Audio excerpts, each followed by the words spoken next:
the reaching movements, all the reaching movements need movement in the shoulder. Kazi frozen shoulder খুব একটা uncommon condition নয়, which you will encounter in your clinical journey. Next আরেকটা জিনিস হয়, সেটাও খুব uncommon নয়, সেটাকে আমরা বলি, সেটাকে বলা হয়, এইরকম টার্ম নেই তার জন্য, আছে একটা ভালো টার্ম আছে, তো যাই হোক আমি সেই ভালো টার্মটা এক্ষুনি বলছি না, সেটা প্রিম্যাচিওর বলা হবে, আমি ওটা বলছি না। আমরা বেশিরভাগ সময় হাত তোলার কাজটা বেশি করি, বুঝেছো?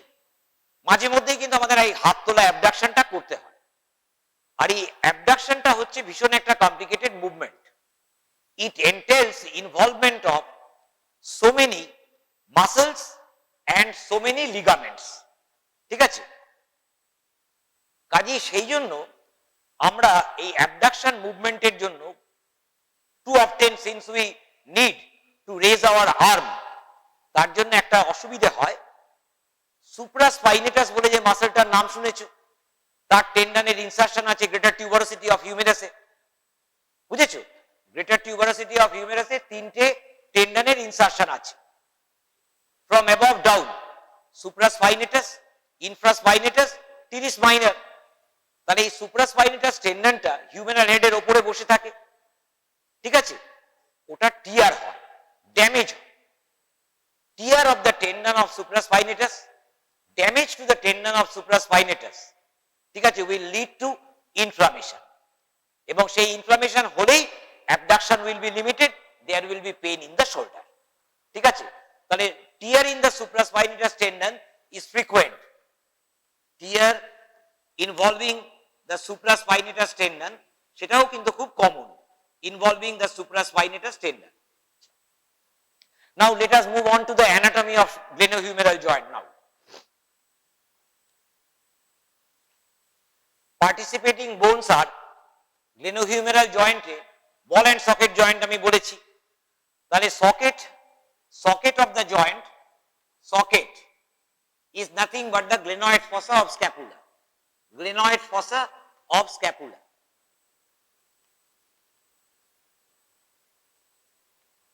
তোমাকে যদি বলে শেপটা কিরকম ইন ল্যাঙ্গুয়েজ, কি বলবে? Shape of the glenoid fossa in language, হ্যাঁ বলো, শুনতে পাচ্ছি না। না, কনকেভ, কনকেভটা তো শেপ নয়, ঠিক আছে? শেপ, ওভারঅল শেপ, হ্যাঁ, কাপ শেপ তো নয়। তোমাকে বলতে হবে মোরাললেস পেয়ার শেপড, ঠিক আছে? ওপরটা ন্যারো, নিচটা মোটা, মোরাললেস পেয়ার শেপ। তোমার বইয়ে আছে, দেখবে, তোমার যে বইয়ে পড়ো সেই বইয়ে দেখবে শেপটা বলা আছে। আমি বলছি it is more or less pear shape with a stalk আছে, একটু উপরের দিকে একটু ন্যারো স্টকের মতো একটা আছে। আচ্ছা, কনকেভ তো বটেই, কিন্তু শ্যালো। গ্লেনয়েড ফসা, এই কথাটা মনে রাখতে হবে, কনকেভিটি আছে, but it is shallow as compare to the acetabulum, shallow. Because hip and shoulder, hip and shoulder হচ্ছে হোমোলোগাস জয়েন্টস, কাজে হোমোলোগাস, একই রকম, বুঝেছো? কাজে সেই জন্য ওখানে আমরা যে অ্যাসিটাবুলাম দেখেছি, সকেটটা ডিপ, এখানে সকেটটা শ্যালো, এই কথাটা মনে রাখতে হবে। আচ্ছা, নেক্সট পার্টিসিপেটিং বোন হচ্ছে ball. Ball is the humeral head, ball is the humeral head. এইগুলো হচ্ছে একেবারে বাচ্চাদের জ্ঞান। এই জ্ঞানটাও যদি তোমার না থাকে, তুমি যদি পরীক্ষার সময় এই সামান্য কথাটা না বলতে পারো, তাহলে তোমাকে ধরে নেওয়া হবে যে তুমি কিছুই পড়াশুনো করোনি বা তোমার কোনো বুদ্ধি নেই। আমি কিন্তু বলে দিচ্ছি। কিন্তু দুঃখের বিষয়, আমি বলছি ক্লাসে মনে হয় ছড়িয়ে ছিটিয়ে কজন আছে, 50 জন নাকি ওরকম হবে, 100 জন নেই। কাজী তাদের বুদ্ধি আছে কি নেই তার কোনো প্রমাণ নেই, কারণ তারা ক্লাসেই আসছে না, ঠিক আছে? তো যাই হোক, তাহলে ball is nothing but the humeral head. Ball and socket joint, synovial joint, polyaxial. যেহেতু synovial joint, the most important thing is articular capsule or joint capsule, ঠিক আছে? joint capsule, joint capsule, joint capsule or articular capsule, joint capsule মানে তার দুটো component আছে, fibrous capsule and synovial capsule.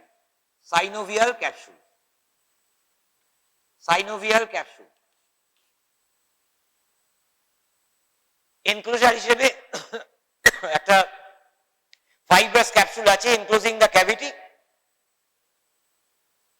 Inner surface of the fibrous capsule will be lined by synovial membrane, সেই জন্যই এটাকে synovial joint বলা হচ্ছে। Intimately applied to the inner surface of the capsule will be the synovial membrane. আচ্ছা, এই যে capsule, fibrous capsule, এটা সম্বন্ধে এইরকম একটা ইম্পর্টেন্ট জয়েন্টে কি জানতে হবে বলো? তোমার তো অনেকগুলো জয়েন্ট অলরেডি হয়ে গেছে, লোয়ার লিম্বে এতগুলো জয়েন্ট হয়ে গেছে, তাহলে কি জানতে হয় ফাইব্রাস ক্যাপসুল সম্বন্ধে? অ্যাটাচমেন্ট। ফাইব্রাস ক্যাপসুল তো, তাহলে it must be attached to somewhere. কোথায় অ্যাটাচড হবে? সোজা উত্তর, humeral head is sitting upon the glenoid fossa. তাহলে অ্যাডজয়নিং দ্য হিউমেরাল হেড কিছু আছে, কোনো ফিচার আছে হিউমেরাসে, সেখানে গিয়ে লাগবে। Similarly adjoining the glenoid fossa, স্ক্যাপুলায় কোনো জায়গা আছে, সেখানে গিয়ে লাগবে অন দ্য স্ক্যাপুলার সাইড। তো ভেরি সিম্পল তো, এনক্লোজার। তাহলে from your common sense you please tell me হিউমেরাসে কোথায় লাগতে পারে? কারণ হিউমেরাস হয়ে গেছে, আমি জানি 2 দিন 3 দিন ধরে হিউমেরাস হয়েছে। আচ্ছা, বাকিরা কি শুনতে পেলে? দাঁড়াও, তুমি চুপ করবে, আর বলবে না। কোথায় লাগে বলো? এইখানে যে এই রোতে যারা আছে, হিউমেরাসে হেডের পরে কি থাকে? নেক। তাহলে আবার কি? তোমার মাথার নিচে কি আছে? তোমার নেক আছে। তাহলে এটা তো সহজ উত্তর। তাহলে capsule will be attached to the neck of humerus. Very good, বাহ। তাহলে 3টে নেকের কথাও অনেকে জানে দেখছি। অ্যানাটমিক্যাল নেক, বাহ। তাহলে 2 দিন হয়েছে যে, তার জন্য ধন্যবাদ এই উত্তর দেওয়ার জন্য। তাই লাগবে অ্যানাটমিক্যাল নেকে লাগবে, ঠিক আছে? আচ্ছা, কেন বলতো, কেন ইমিডিয়েটলি ওই যে হেমিস্ফেরিক্যাল হিউমেরাল হেডটা আছে ঠিক তার মার্জিনে কেন লাগছে না?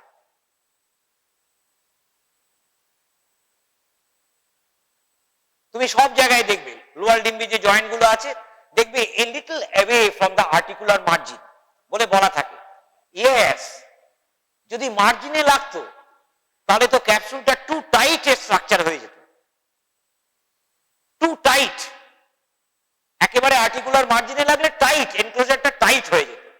টাইট হলে তো চলবে না। It has to act as an enclosure as well as it has to allow movement, because joint is for movement and movement only. শুধু জয়েন্টে ক্যাপসুলটা দিয়ে ক্যাভিটিটাকে এনক্লোজ করলাম তাহলে তো হবে না। Synovial joints must move, it must allow movements. সেই জন্য a little beyond the articular margin anatomical neck of the হিউমেরাসে লাগবে, ঠিক আছে? সিমিলারলি স্ক্যাপুলার সাইডে কোথায় লাগবে? তার কারণ হেড নেক বডি বলে কিন্তু অনেক বইয়ে লেখা নেই। অনেক বইয়ে লেখা আছে scapula has got, it is a flat bone, irregular flat bone, it has got 3 angles, 3 processes, 3 borders, 2 surfaces. Head neck body বলে সব বইয়ে কিন্তু লেখা নেই।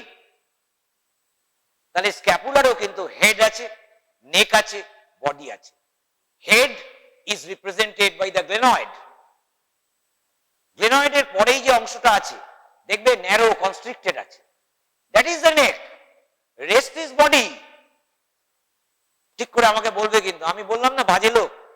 বিশ্রাম সিংহে কি এরকম লেখা আছে যে কোন কোন অথর মনে করেন এই লাইনটাই লেখা আছে? ঠিক আছে, তার মানে বিশ্রাম সিং সত্যি কথাটাই বলেছেন, ভালো বলেছেন। কিন্তু আমি আই উইল গিভ ক্রেডিট, আমি বিশ্রাম সিংকে খুব একটা ক্রেডিট দিই না, আমি চিনি ওনাকে, আমি দেখেছি। হ্যাঁ, তো বইগুলো ভালো লিখেছেন এবং এই কথাটার জন্য কিন্তু আমি ওনাকে ক্রেডিট দেব, কারণ উনি ভালো করে পুট করেছেন। তার কারণ you will not find in all the books from where we have copied, ঠিক আছে, on our own we have not written anything, we have copied from the English speaking world. বুঝেছো? আমরা যাই বলি না কেন, আমাদের কোনো সংস্কৃত টেক্সটে কিন্তু স্ক্যাপুলা সম্বন্ধে এরকম ডিসক্রিপশন নেই যেটা ওয়েস্টার্ন টেক্সটে আছে। থাকলেও আমরা সংস্কৃত বুঝি না, ম্যানাস্ক্রিপ্ট হারিয়ে গেছে। থাকতেই পারে, আমাদের লোকেরা জানতো না তা তো নয়, কিন্তু ম্যানাস্ক্রিপ্ট হারিয়ে গেছে। কাজে we have copied from the English textbooks. এবার English textbooks including Gray সব জায়গায় কিন্তু হেড নেক বডি নেই। ঠিক আছে? তাহলে মনে রাখবে যে স্ক্যাপুলারও নেক আছে। দেখো কত নেকটা কত জানা দরকার এই কথাটা, যে এই যে ক্যাপসুল, এই ক্যাপসুল কিন্তু গ্রেনয়েডের মার্জিনে লাগে না, অ্যাডজয়নিং দ্য মার্জিন যে নেক আছে, নেকের যে অংশটা আছে সেখানে লাগে।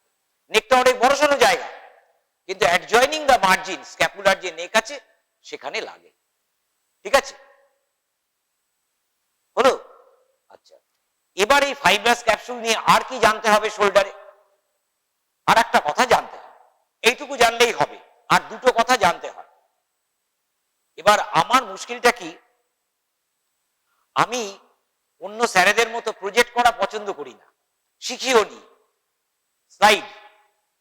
এবার তুমি কিন্তু দেখতে পাচ্ছ না, কিন্তু আমার কথা হচ্ছে, আমি ঘটনাটা হচ্ছে গুলে খাওয়াতে পারবো না, আমি গুলে খাওয়ানোর টিচার নই। তার কারণ তোমাদের প্রত্যেকের কাছে বই আছে, you can open your books while listening to me। তুমি বই খুলতেই পারো, বইয়ের ছবিটা আমি স্লাইড মারবো ওখানে, আমি এটা পছন্দ করি না। তার কারণ আমি বই নই, আমি আমি আমি স্লাইড প্রজেকশন করি না, পারি না। কারণ আমি মনে করি অ্যানাটমি শেখার একমাত্র রাস্তা হচ্ছে মরা কাটা। তোমরা যদি অন ইওর ওন, তুমি যদি শোল্ডার জয়েন্ট এক্সপোজ করো, তুমি কিন্তু সব দেখতে পাবে। এবার সিস্টেমের জন্য তুমি পারছো না, সেই জন্য আমরা ধরো ফোর্স হচ্ছি টু শো ইউ ডায়াগ্রামস। ঠিক আছে? স্লাইড, কিন্তু স্লাইড শো করে কিন্তু রিয়ালিটিকে রিপ্রেজেন্ট করা যায় না। আমি কালকে তোমাকে আমি বলি, আমি কালকে গিয়ে যে বডিটা ট্রায়াঙ্গুলার কোয়াড্রাঙ্গুলার হয়েছে, সেই বডিতে ডেল্টয়েড কেটে উল্টোনো আছে, তো বডি প্রোন আছে, আমি হিউমেরাল হেড নেক এক্সপোজ করেছি পোস্টেরিয়র পার্ট অফ দ্য ক্যাপসুলটা কেটে। বুঝেছো? তার কারণ আমি জানি যে এটা দেখার কত প্রয়োজনীয়তা আছে, কিন্তু আমার বাকি টিচাররা কিন্তু কাটেনি কেউ। তার কারণ ঘটনাটা যে কাটবে কেন, ওটা দরকার নেই, কিন্তু আমি কেটে রেখেছি, আমার দেখানো হয়নি, বা অন্য কালকে তো অন্য আইটেম ছিল, আমি দেখাতেও বলিনি কাউকে, আর দেখাতে বললেও সকলে দেখতো না। কাজে আমার দরকার কি, আমি আমার নিজের ভালো লেগেছে, আমি দেখলাম কাজ নেই, কাটি ওটা। তো যাই হোক, সব দেখা যায়, কাটলে সবই দেখা যায়, আর তোমাকে তো কাটতেই হবে ভাই। শোল্ডার জয়েন্টের প্রবলেম কে ট্রিট করবে? অর্থোপেডিশিয়ান। তাহলে যেটা ওষুধ দিয়ে ঠিক হবে, মেডিসিন দিয়ে, কনজারভেটিভ অ্যাপ্রোচ আমরা বলি, কনজারভেটিভ অ্যাপ্রোচ।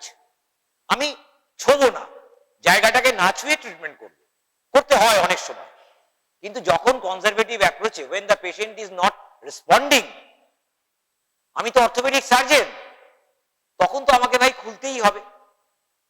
তাহলে লিভিং বডিতে আমাকে শোল্ডারে অপারেট করতে হবে, তাহলে আমি কি ক্যাপসুল দেখতে পাবো না, ক্যাপসুলার অ্যাটাচমেন্ট দেখতে পাবো না? And without knowing capsular attachment আমি কি শোল্ডারে হাত দিতে পারবো? তোমাকে কেউ অ্যালাউই করবে না হাত দিতে। তোমার যে সিনিয়র আছে, সে যদি তোমার জ্ঞানের বহর দেখে যদি এ না হয়, তোমাকে হাতই দিতে দেবে না, ছুতেই দেবে না বডি। কারণ অপারেশন কিন্তু আমরা সবাইকে করতে দিই না, ছেলে খেলা না। ঠিক আছে? তাহলে বলো, এবার ক্যাপসুলে আর কি পড়তে হবে? আর একটা জিনিস পড়তে হয়, ক্যাপসুলটা নিচের দিকে, বিলো গ্রেনয়েড ফসা আছে এরকম, হিউমেরাল হেড আছে এরকম, নিচে ইট ইজ আনসাপোর্টেড।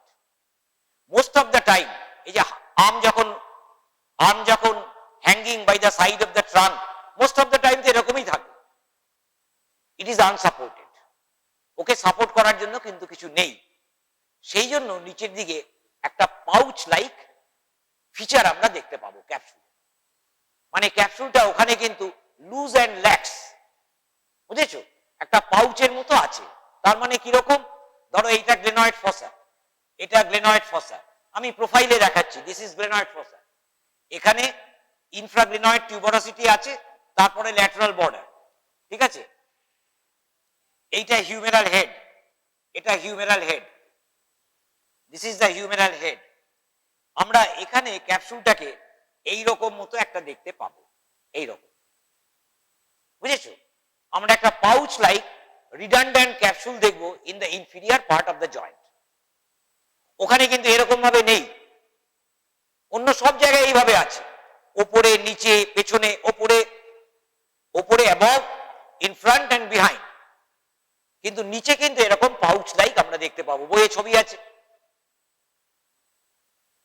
তাহলে inferiorly the capsule is redundant, it forms a loose pouch like thing.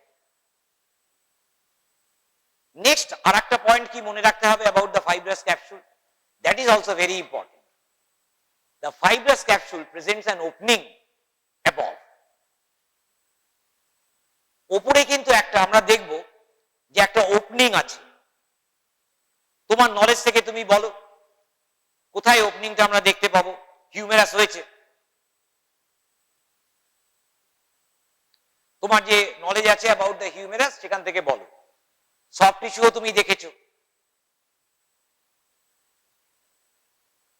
এবার দেখো তুমি যে দেখেছো ডাইসেকশন, সেই দেখাটা কত ভালো দেখেছো, মানে কত ভালো দেখেছো, মানে দেখাটা কিন্তু শুধু টিচারের ওপর নির্ভর করে না, যে দেখছে তার উপরও নির্ভর করে, অবজারভার।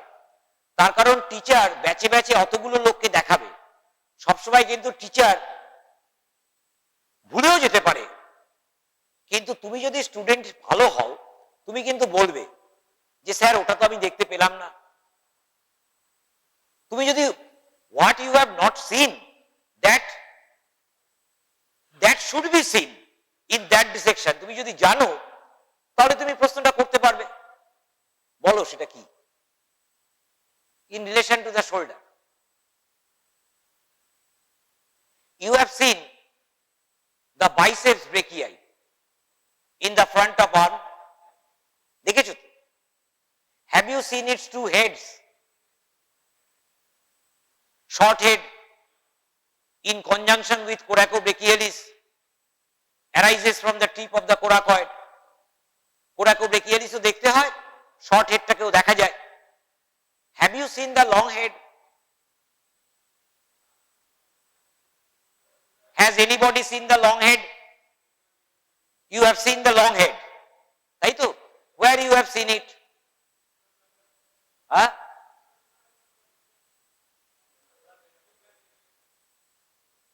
আচ্ছা, supraglenoid tubercle you have not seen in your dissection, কারণ শোল্ডার জয়েন্ট আমরা এক্সপোজ করিনি। তাহলে ফ্রন্ট অফ আর্মে কোথায় দেখেছো?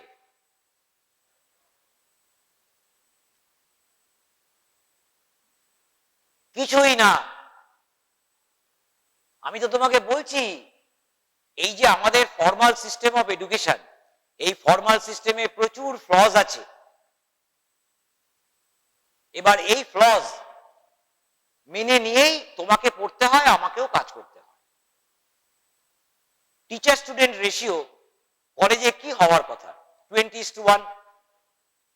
আমার এখানে 20:1 এর মতোই আছে, এই কলেজে কিন্তু সেই হিসেবে আছে, কিন্তু আনফরচুনেটলি আমিও পার্ট টাইম, বাকিরাও part time, all are part time faculty, ঠিক আছে। This is not the scenario in AIIMS or state medical colleges, ঠিক আছে। এটা আমাদের তরফের দোষ, আমি তোমাকে বলছি। Therefore, I am not getting each day to teach 150 students. তাহলে how many teachers I need? At least 7 to teach. Don't tell this thing to other persons, আমি তোমাকে বলছি আমার কিছু ক্ষতি নেই, বললেও আমার কোনো ক্ষতি নেই। I am telling all this things in your previous batch also, but ঠিক নয় এটা। After all I am a part and parcel of what? The administration. ঠিক আছে?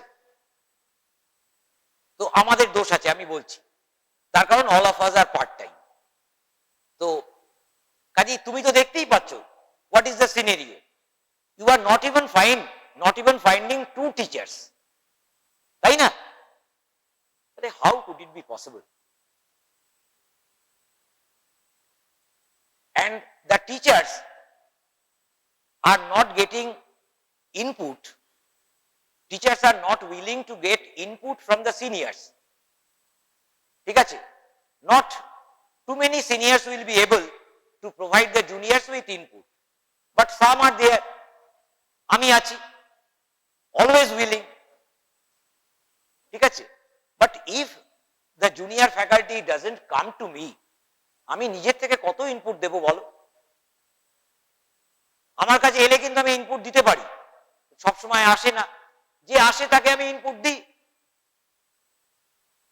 তো যাই হোক, এগুলো সব মানে দুর্ভাগ্য, আনফরচুনেট থিংস। আমি তোমাকে দোষ দিচ্ছি, তুমি পড়ো না, অনেক কিছু করো না, তো আমাদের তরফেও অনেক এ আছে, ফ্লজ আছে। দেখো, ফ্রন্ট অফ আর্মে long head of biceps brachii easily দেখা যায়। Long head, if you trace the long head above, তুমি পৌঁছে যাবে intertubercular sulcus. Intertubercular sulcus lodges the tendon of biceps, তুমি পড়েছো তাই না? তাহলে সিম্পলি ফলোইং ডেল্টয়েড আছে, ডেল্টয়েডটা তো আছে ওপর থেকে, তুমি ডেল্টয়েডটাকে বাইপাস করো, বাইপাস করে আঙুলটা, ইন্ডেক্স ফিঙ্গারটা move along the long head of biceps, you will reach the intertubercular sulcus. ঠিক আছে? তোমার ইন্ডেক্স ফিঙ্গারটা টেন্ডনের উপরে রাখো, রেখে উপরের দিকে ছুটবার চেষ্টা করো, এবং you follow it above, you will hit the shoulder joint capsule. এবার তুমি যদি আঙুল দিয়ে জোরে চেপে ছিঁড়ে দাও, you will enter the shoulder, কারণ ক্যাপসুলে ফুটো করা আছে, so that the tendon arising from the supraglenoid tubercle can emerge. Very important পরীক্ষার জন্য, ভাইভা, প্র্যাকটিক্যাল, ক্লিনিক্যাল জানতেই হবে, তোমাকে জিজ্ঞেস করবো, did you find any intracapsular structure or do we find any intracapsular structure within the shoulder? The answer should be forthright. Immediately তোমাকে বলতে হবে, yes sir, why not? Long head of biceps brachii, because supraglenoid tubercle is very much within the capsule. Supraglenoid tubercle এর বাইরে capsular attachment আছে, ওটাকে include করে নেয়। তাহলে তুমি যখন ক্যাপসুলার অ্যাটাচমেন্ট দেখাবে, বুঝেছো, ইন দ্য স্ক্যাপুলা সুপ্রাগ্লিনয়েড টিউবারকেলটাকে ভেতরে রাখতে হবে। আমি তোমাকে আঁকতে বলবো, আমি স্ক্যাপুলা দেব, দিয়ে বলবো please show me with the chalk the attachment of the capsule in viva table. ঠিক আছে? তুমি আঁকছো, ধরো সামনে আঁকছো, পেছনে, আরে ওটা আমি জানি, তুই ওপরে আঁক, ওপরে আঁক, show it above, I will see whether you are including the supraglenoid tubercle. It is very much close. It is close to the glenoid fossa and it will be within the capsule. তাহলে intracapsular structure is the long head of tendon of the long head of biceps brachii. তাহলে to allow the tendon to pass through humeral attachment যে ক্যাপসুলের আছে over the intertubercular sulcus, এই ধরো এটা intertubercular sulcus, টেন্ডনটা এরকম আসবে, তাহলে ক্যাপসুলটা এরকম থাকবে, ব্রিজ তৈরি করবে ওর উপরে, two allow the tendon to get through. বুঝেছো? তাহলে হিউমেরাল অ্যাটাচমেন্টে আমরা ক্যাপসুলে একটা ডেন্ট, ডিএনটি ডেন্ট বা একটা ফুটো দেখতে পাবো। কেন? To allow the tendon of long head of biceps brachii to emerge. বুঝেছো? তাহলে এই দেখো, এই একটা সামান্য কথা বলার জন্য আমাকে কতটা সময় কিন্তু ব্যয় করতে হলো। কেন আমি এটাকে, আমাকে কেন বলতে হবে? তার কারণ nobody knows who will be orthopedic surgeon. এখানের কোনো একটা MBBS স্টুডেন্টই তো গিয়ে অর্থোপেডিক সার্জন হবে, তাকে তো অপারেট করতে হবে। He must know যে what will be there within the joint cavity, what structure besides the bones participating in the joint, what structure he will be encountering within the joint. বুঝেছো? তাহলে that is more or less about the fibrous capsule.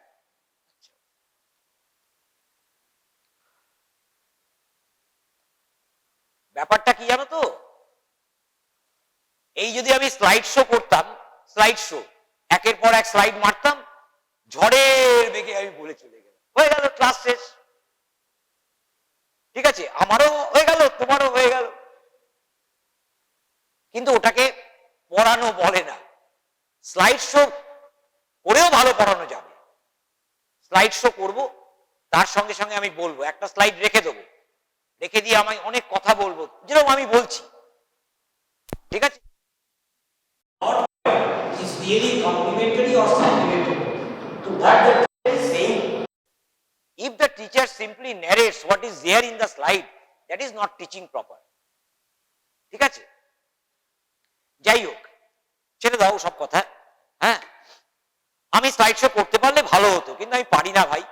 আমার ছেলের কাছে আজকে তোমার কতদিন, মনে হয় 18 বছর 19 বছর কম্পিউটার আছে, ডেস্কটপ, ল্যাপটপ কি নেই, কিন্তু আমি শিখিনি।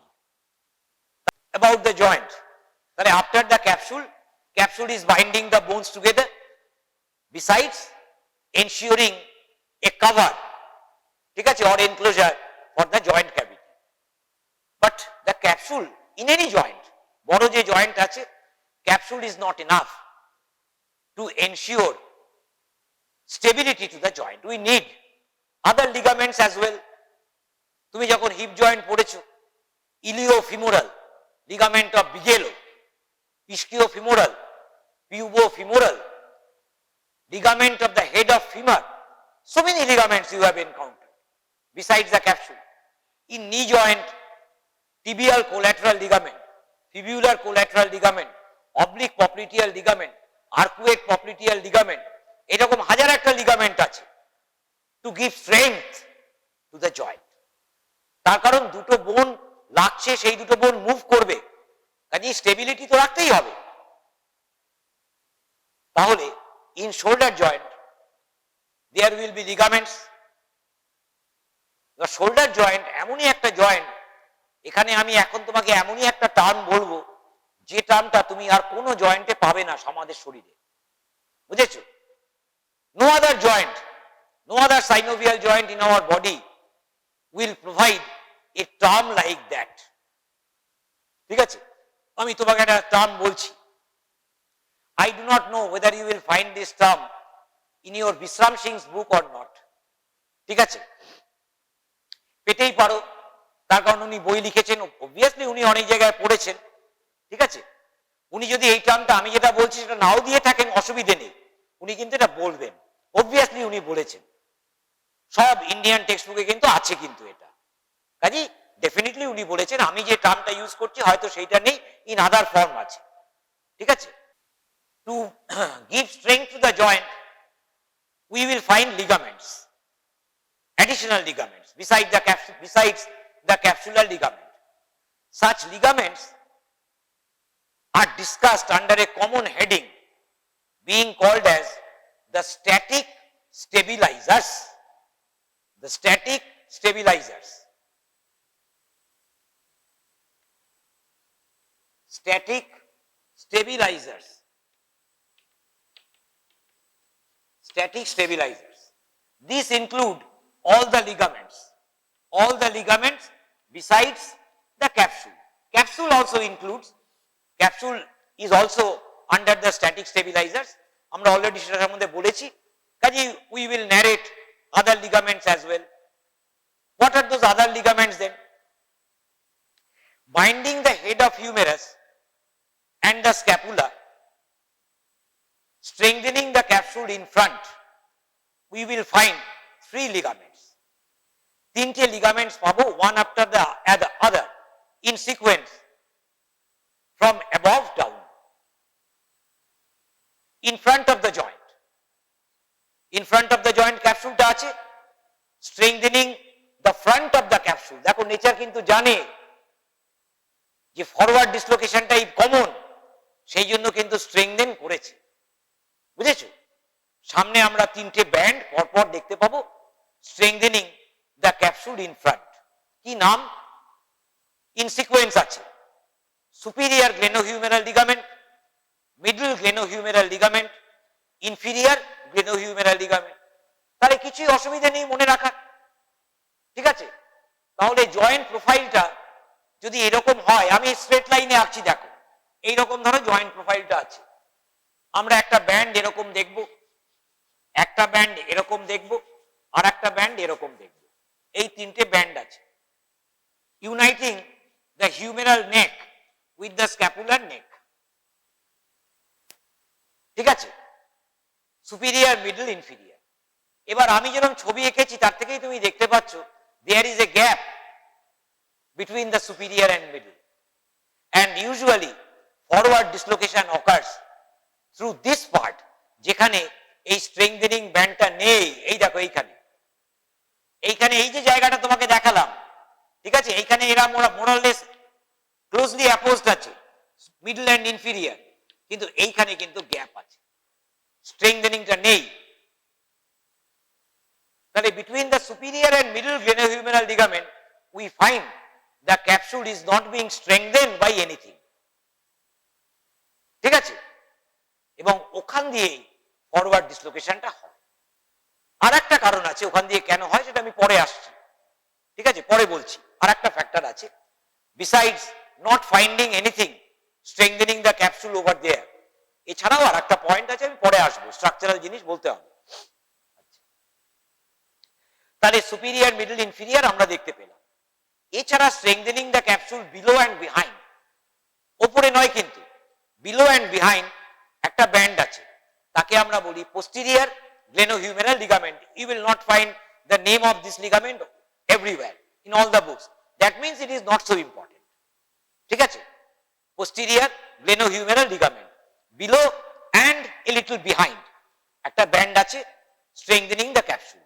তার মানে ক্যাপসুলের সঙ্গে কিন্তু ইন্টিমেটলি ব্লেন্ডেড আছে, এই ফাইব্রাস টিস্যু ব্যান্ডগুলো blended intimately with the capsule আছে, ঠিক আছে? আউটসাইড দ্য ক্যাপসুল ফ্রি তা কিন্তু নেই। তাহলে এই কটা স্ট্যাটিক স্টেবিলাইজার্স আছে, very much blended with the capsule.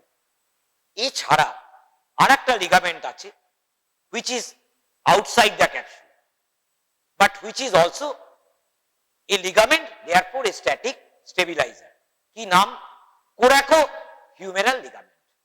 কোরাকোহিউমেরাল ligament এটা উপরে আছে, above the joint, কারণ কোরাকয়েড তো উপরে আছে, গ্লেনয়েড ফসার উপরে কোরাকয়েড প্রসেস আছে, তাহলে কোরাকোহিউমেরাল লিগামেন্ট।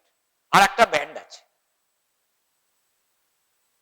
তাহলে finding such bands, ligaments is no wonder. Finding such ligaments in relation to the capsule and outside the capsule is no wonder. এরকম তো পেয়েই থাকি, সব জায়গায় তো পাই, কিন্তু আমি এখানে একটা নতুন নাম বলেছি টু ইনক্লুড দিস। কি নাম? স্ট্যাটিক স্টেবিলাইজার্স। সেই রহস্য, that mystery, will be exposed now as I will be telling the next thing. What is that next thing? In shoulder you will find a group of dynamic stabilizers which you will not find anywhere in human body or in your anatomy textbooks, nowhere else. In relation to any synovial joint you will find dynamic stabilizers. Dynamic stabilizers means these are not made up of fibrous tissue, static boy, these are dynamic elements. That means they can move, we can move them, but they are so disposed around the joint, their tendons, that they blend with the capsule. কাজেই ensuring stability, functioning as ligaments, because they blend with the capsule. The tendons are made up of fibrous tissue. Usually tendons, they remain free from the capsule by bursa. যখন খুব কাছে থাকে bursa দিয়ে separated থাকে, but most of these tendons, আমি নাম বলবো, they blend very much with the capsule, giving stability, additional stability to the joint. But the tendons are from the muscles. Muscles are there to move the joint. Kaji, they are being called as the dynamic stabilizers. বুঝেছো? সব বইয়ে আছে। তার কারণ এটা খুব frequently পরীক্ষায় আসে। তার কারণ ইউনিক জিনিস, ইউনিক। কারণ এরকম তো আমরা কোথাও পাই না, কাজে পরীক্ষায় আসবে। সেই টার্মটা তুমি সব বইয়ে পাবে। Applied very close to the capsule, tendons belonging to some muscles constitute the rotator cuff. সব বইয়ে আছে rotator cuff, ঠিক আছে? CUFF, rotator cuff। কেন কাফ বলা হচ্ছে বা কেনই রোটেটার বলা হচ্ছে বলো? এইটাই হচ্ছে মজা। এই জন্যই বই আর তোমার মাঝখানে আমাকে আনা হয়েছে ফ্রম হেভেন অথবা হেল। আমি মনে করি না হেভেন থেকে আমি এসেছি, আমি হেল থেকেও আসতে পারি, but somebody is there between you and the book. বুঝেছো? This is the cuff, my dear. This is the cuff. Open below. This is the cuff. Grand হোটেলে যেতে গেলে, 5 স্টারে যেতে গেলে, অমিতাভ বচ্চন এরা যখন যায়, they don't use buttons like this. আমি তো হেল থেকে আসা লোক, বুঝেছো? They use cuff links. Cuff links studded with diamond. ঠিক আছে? Full shirt, sleeve, shirt sleeve তো এটাকে বলে। এর এই যে মোটা অংশটা এটাকে কাফ বলে, CUFF, calf. Two link the calf, নিচে তো ওপেন, লিঙ্ক লাগে। তাহলে রোটেটার কাফ মাসেলস আছে কি রকম? এই রকম, নিচে নেই, সামনে আছে সাবস্ক্যাপুলারিস টেন্ডন, উপরে আছে সুপ্রাস্পাইনেটাস টেন্ডন, পেছনে আছে infraspinatus teres minor. Barring the subscapularis, barring the supraspinatus, all the tendons help in rotation. Subscapularis, medial rotation, infraspinatus, teres minor, lateral rotator. সেই জন্য বলা হচ্ছে rotator cuff। বুঝেছো? The muscles forming the tendons, ensuring stability to the joint, over and above the ligaments present in the joint, are also rotators. Subscapularis, medial rotator, infraspinatus, teres minor, lateral rotators. বুঝেছো? সেই জন্য এটাকে বলা হয় rotator cuff. That's all for today. Health promotion. Okay? The word health promotion is not new to anybody else. কারো কাছে কি নতুন this word health promotion?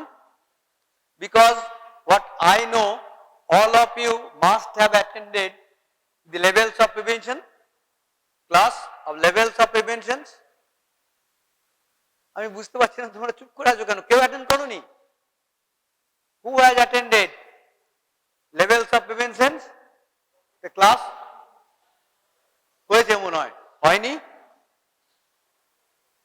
Levels of prevention হয়েছে, তো একজন কেবল ঘাড় নাড়াচ্ছে আর কেউ বলছে না। ব্যাপারটাকে আমি বুঝতে পারবো না। আমি নিইনি, দ্যাট ডাজ নট মিন যে তোমরা রেসপন্স করবে না। লেভেলস অফ প্রিভেনশন হয়নি, ক্লাস তো হয়েছে। হ্যাঁ বলো বলো বলো। না এটা বোধহয় ডক্টর চৌধুরী ক্লাস নিয়েছে, maybe on last but one, I mean second or third Wednesday. Okay, fine. Okay, so perhaps now I'm telling you or trying to tell you the narrative about the levels of prevention, the First level was primordial prevention, second level was primary prevention, third one was secondary prevention, and last one was tertiary prevention. So the concept health promotion, the word health promotion তো নতুন কিছু নয় তোমাদের কাছে। health promotion means what? In your own word, health promotion কাকে বলা হয়? To promote. Please respond. Without interactions, class will not be interesting one. What you know, just tell me. Health promotion means to promote health. তোমরা তো class 1 থেকে nursery থেকে promotion পেপে এসছো। What is that? Promotion means to raise the yes, to raise the level. To raise the level, is it promotion? আমি এখানে ছিলাম, I was here, my status was here, now I am here. That means I am promoted from this to that. Is it? That is called promotion. So health promotion means to promote health or to raise the level of or to raise the status of health. Perhaps you know the definition of health. Somebody has taught you. Health কাকে বলে?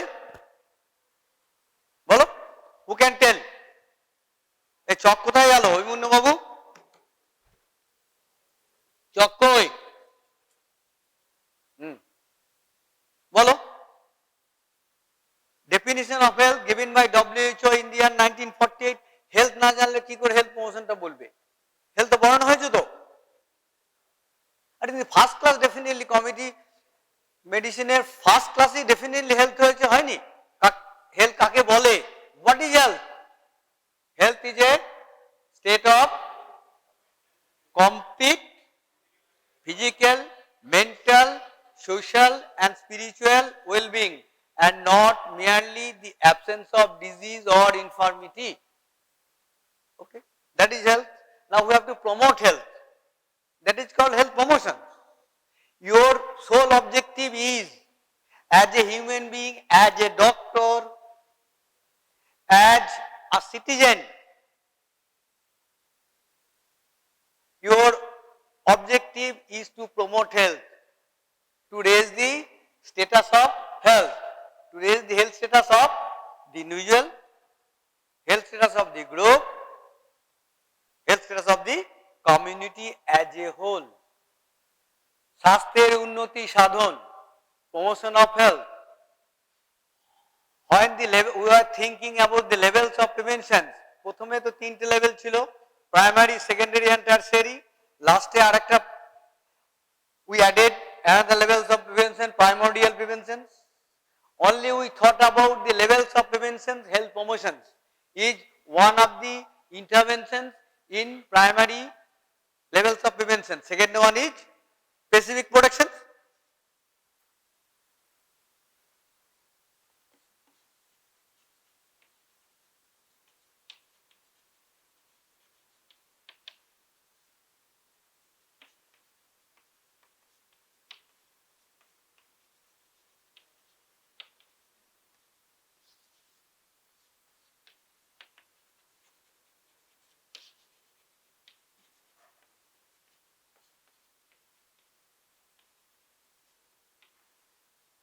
Is it? So if under primary prevention there are two interventions. One is health promotion and second one is basic protection. Okay. Until 1980, 1980 সালের আগে পর্যন্ত, before 1980 we did not think about the concept of health promotion. Only the terminology was there, means just meaning was there to raise the level of health status, that is called health promotion. But in the 1980s the concept of health promotion was in effect. তখন শুরু হলো 1980 থেকে health promotion নিয়ে আমরা নাড়াচাড়া শুরু করলাম। ওকে, the concept, what is health promotion, how we can promote health, What are the ways and means of promotion of health? What are the principles of health promotions? What are the strategies behind it? All these things, or what are the action area of health promotion? নাড়াচাড়া শুরু হয়ে গেল। In the ইয়ার, আমি আসবো পরে, তবু আমি just brief করে নিয়ে আগে, নাহলে তোমাদের অসুবিধা হবে বুঝতে। ইন দি ইয়ার 1986, 1986 সালে in Canada, in the city of Ottawa, there was a international conference, and in this conference this concept was given too much emphasis. Health promotion, our sole objective is to promote health of the individual, promote health of the group of people, promote health of the community. Okay, let's start about the concept of health promotions, then I will tell the history of health promotion, the conference. Okay,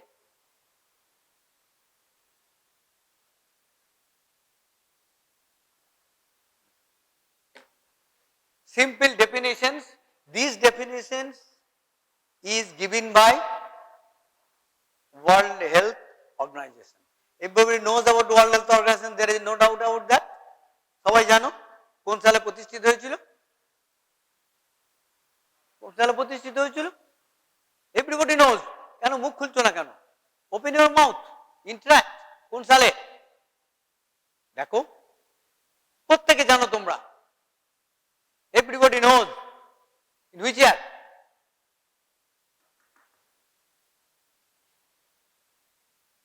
চুপ করে আছো কেন? বলো, জানো না? এই তো তোমাদের ক্লাস 10, 11, 12 থেকে পড়তে হয়, ভুলে গেছে। 1948 কোন ডেতে বলো তো? কোন মাসে? প্রত্যেক বছর আমরা এই ডেটা পালন করি, world health day. We observe World Health Day every year. In that day,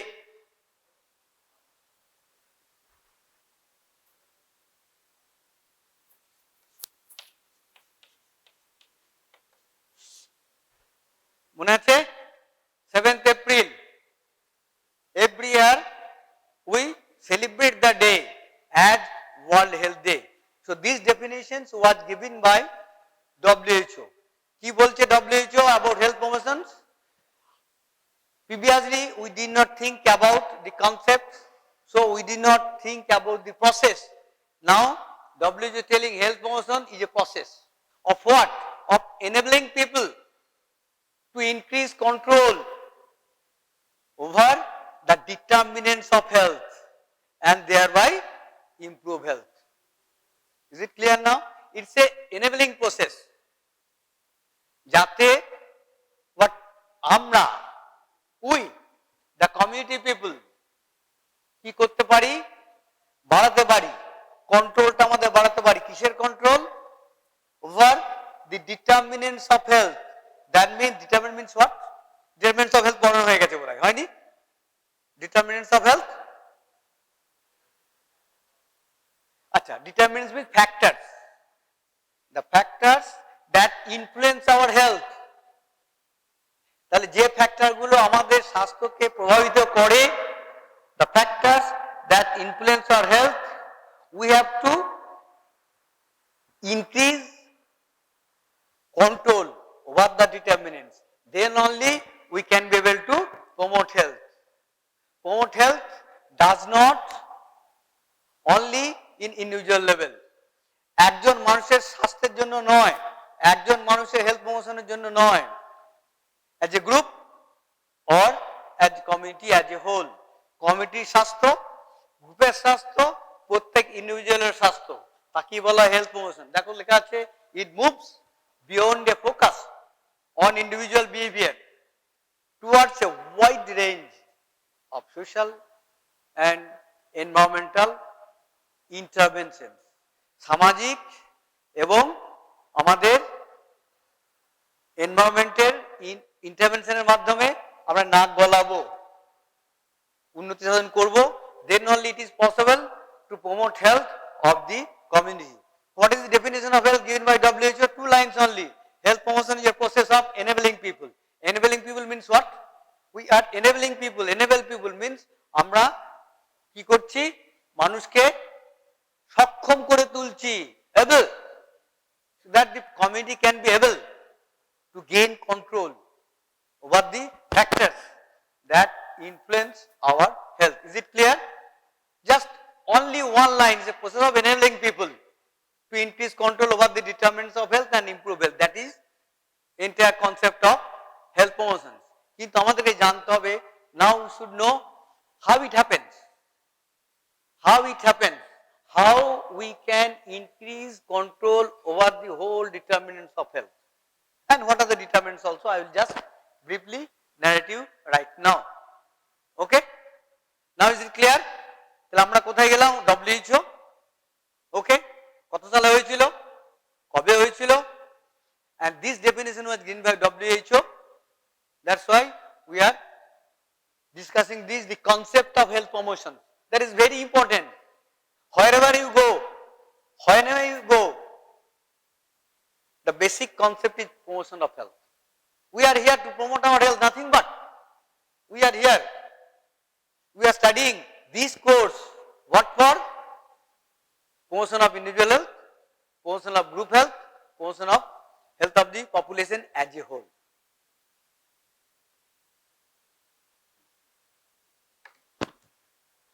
Now health promotion. This health promotion is concerned with what? Improving health. How we can improve health? By seeking influence. By seeking to influence lifestyle. We have to gain control over lifestyle. কিভাবে আমরা জীবন যাপন করছি, the pattern, the time, the way we are spending our life, কিভাবে করছি তার উপরে control করতে হবে, নিয়ে আসতে হবে। Okay, lifestyle. এক্সাম্পল কি? লাইফস্টাইল যেমন, say for example n number of examples I can give, that is physical activity. করছি কিনা? We are active. Whether we are leading sedentary lifestyle or moderate lifestyle or heavy lifestyle. Which one? The meaning you know? Sedentary, moderate, heavy. If we spend sedentary lifestyles, like always we are sitting without jogging, without walking, without performing any physical activity, okay, only we are interacting ourselves through chatting, through mobile or internet. So this is sedentary lifestyle. So we have to change that. We have to gain control over these lifestyles. Next one, not only health promotion is possible by changing only lifestyles. At the same time, we have to improve our health services. Government as well as private people are providing health services.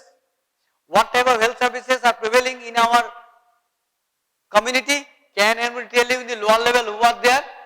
Lower level health functionaries are there in the lower level in the community. Promotion সম্ভব, health promotion is possible by changing the lifestyles, at the same time by improving the health services. কি কি service আছে আমাদের health service? স্বাস্থ্য পরিষেবা কি কি আছে? গ্রাউন্ড লেভেল থেকে বলো তো, কি একটু গ্রাউন্ড লেভেলে বলো।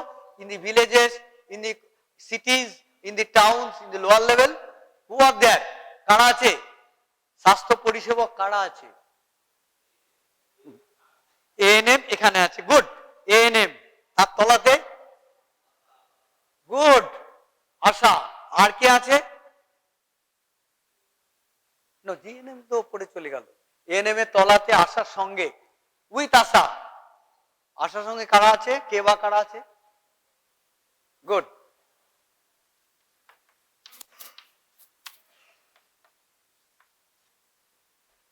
আছে anganwadi worker.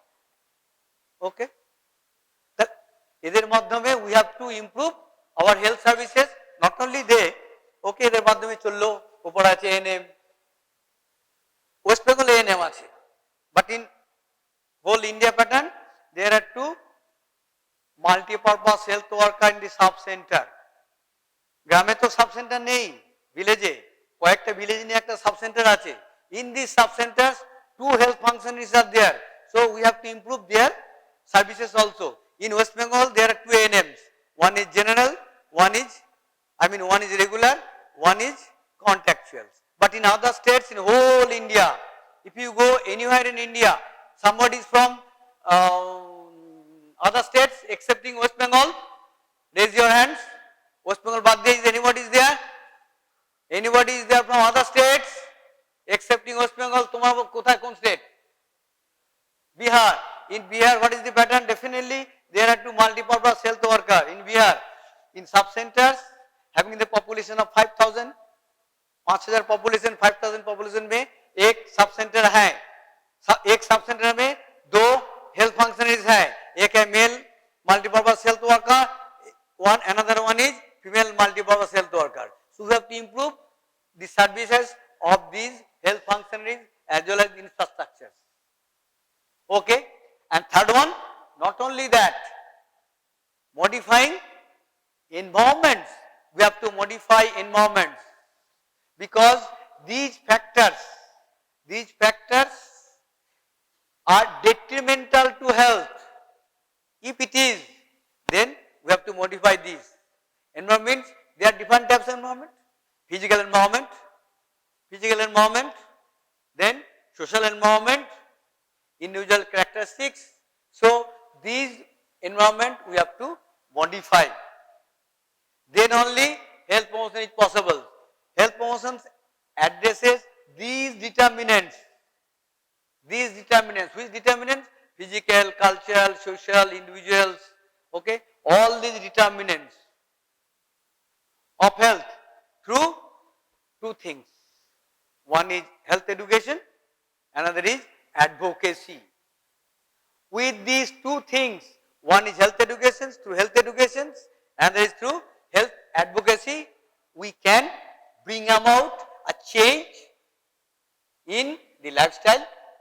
We can bring about a change in health infrastructure as well as health services, and also we can be able to modify this environment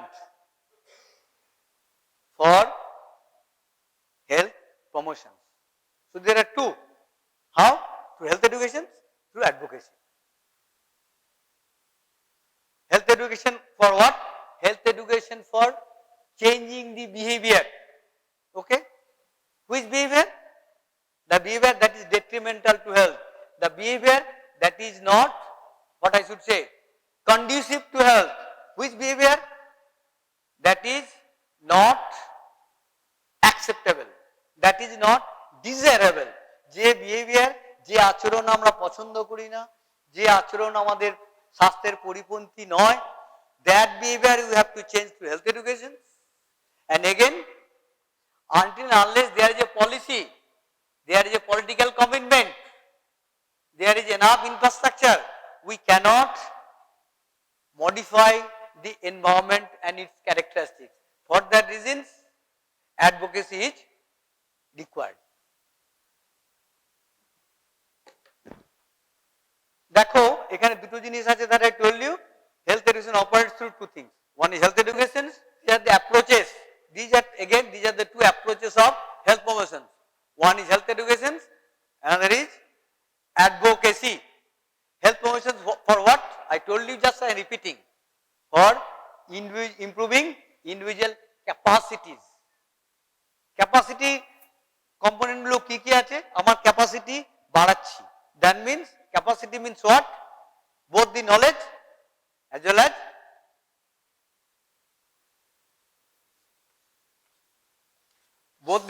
and skill. আমার জ্ঞান আমাকে আহরণ করতে হবে, আমার জ্ঞানকে বাড়াতে হবে, ইমপ্রুভ করতে হবে, at the same time আমার যে স্কিল, ওকে, স্কিলটাকেও বাড়াতে হবে. That is called the capacity building. So through health education we can increase the capacity of the individuals, our knowledge, our skills, then only I can adopt a healthy behavior. জানলেই হবে না, কিভাবে প্রয়োগ করব, that skill I should know, that নৈপুণ্যতা আমার দরকার আছে. That is to health education. R advocacy কি করবে? Advocacy for healthy public policies. Healthy policy দরকার দরকার আছে। উইদাউট পলিসি প্ল্যান সম্ভব নয়, উইদাউট প্ল্যান ইমপ্লিমেন্ট সম্ভব নয়। ইমপ্লিমেন্ট করতে গেলে আমাদের ইনফ্রাস্ট্রাকচার দরকার, ম্যান পাওয়ার দরকার, that is all right. So before that we have two advocate for healthy public policies. What for again? Public policies, because if there is a policy, then only we can modify the environment. That policy will support the environment. Then only we can change. I will give examples. The next slide. Now, health education. বললাম health education. What is health education? In simple sentences, health education মানে কি? অর্থ হলো কি? To change the behavior which are not conducive, which are not desirable, which are not good, rather which are bad. Okay, সেই behavior, সেই আচরণকে আমরা change করব, that is health education. Okay, কি কি আছে তার মধ্যে? Number 1, just example, efforts to change the behavior, open defecations, perhaps you know the meaning of open defecations, ওটা আমরা চেঞ্জ করব। আরো আছে হ্যান্ড ওয়াশিং প্র্যাকটিস, আমরা হেলথ এডুকেশনের মধ্যে করতে পারি। নেক্সট আরো আছে ব্রেস্ট ফিডিং প্র্যাকটিস, চেঞ্জ করব। This are the individual behaviour we can change through health education. Along with আমরা কি করব? Through health education we can change or we can modify the lifestyle, জীবনযাত্রা প্রণালী, lifestyle, like tobacco use, like use of alcohol,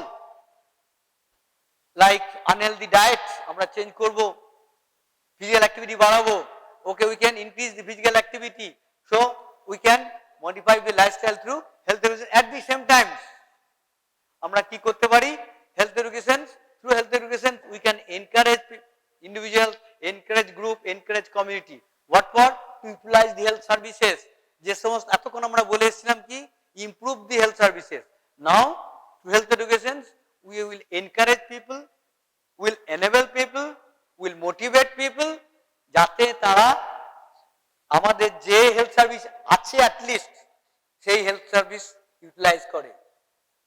if they do not utilise health services, it is meaningless.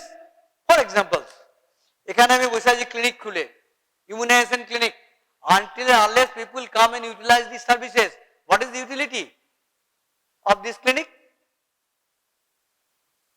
For the disease health education, one of the most important works of health education is to encourage people for utilization of available health services like immunization, IV means iron folic acid tablet, periodic health checkup, etc., etc. And next one also, it encourage participation, it encourage involvement of the people in any program. No program can be successful, কোনো programme successful হবে না যদি community people এগিয়ে না আসে, participate না করে। It encourages participation in preventing services, just for example, like screening of cervical cancers, breast cancers, preventing screening. যদি যারা স্ক্রিন করতে আসে, তাও থাকতে আসে তারা, তাহলে কিন্তু আমরা ক্যান্সারটাকে প্রতিরোধ করতে পারবো। Next advocacy. এবার advocacy before 1980 this terminology was there, but we did not give any emphasis about advocacy. It is a little bit difference is there, but more or less synonymous with public opinion. Advocacy না শুনতে পারো, public opinion নামটা শুনেছো তো? Everybody knows about, heard the name public opinion, জনমত, public opinion কি করে create করবে? What is that? Advocacy is an action. কি করে? That recommends what?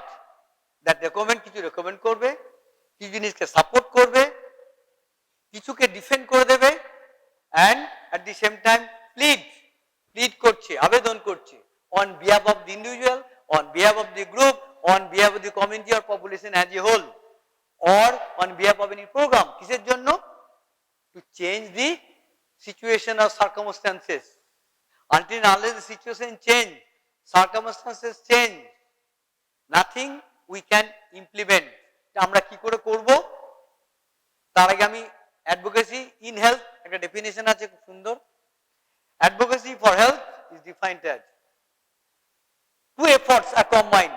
One is individual efforts, another is social action. Can you give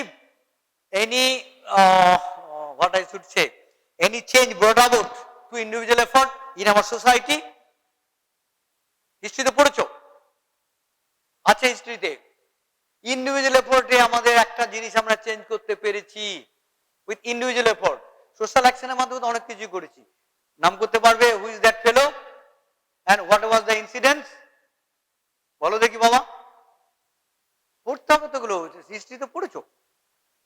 কে নাম শুনেন নাম জানে না? রাজা রামমোহন রায় কি করেছিল ইন্ডিভিজুয়াল এফোর্টে? কি করেছিল?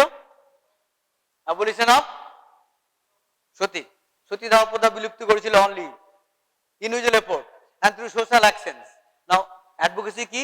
Through individual effort and through social actions designed to gain political commitment is must. If we want to change the circumstances, if we want to change the situations, political commitment is must. Without political commitment nothing can be achieved in the world, not only in our country.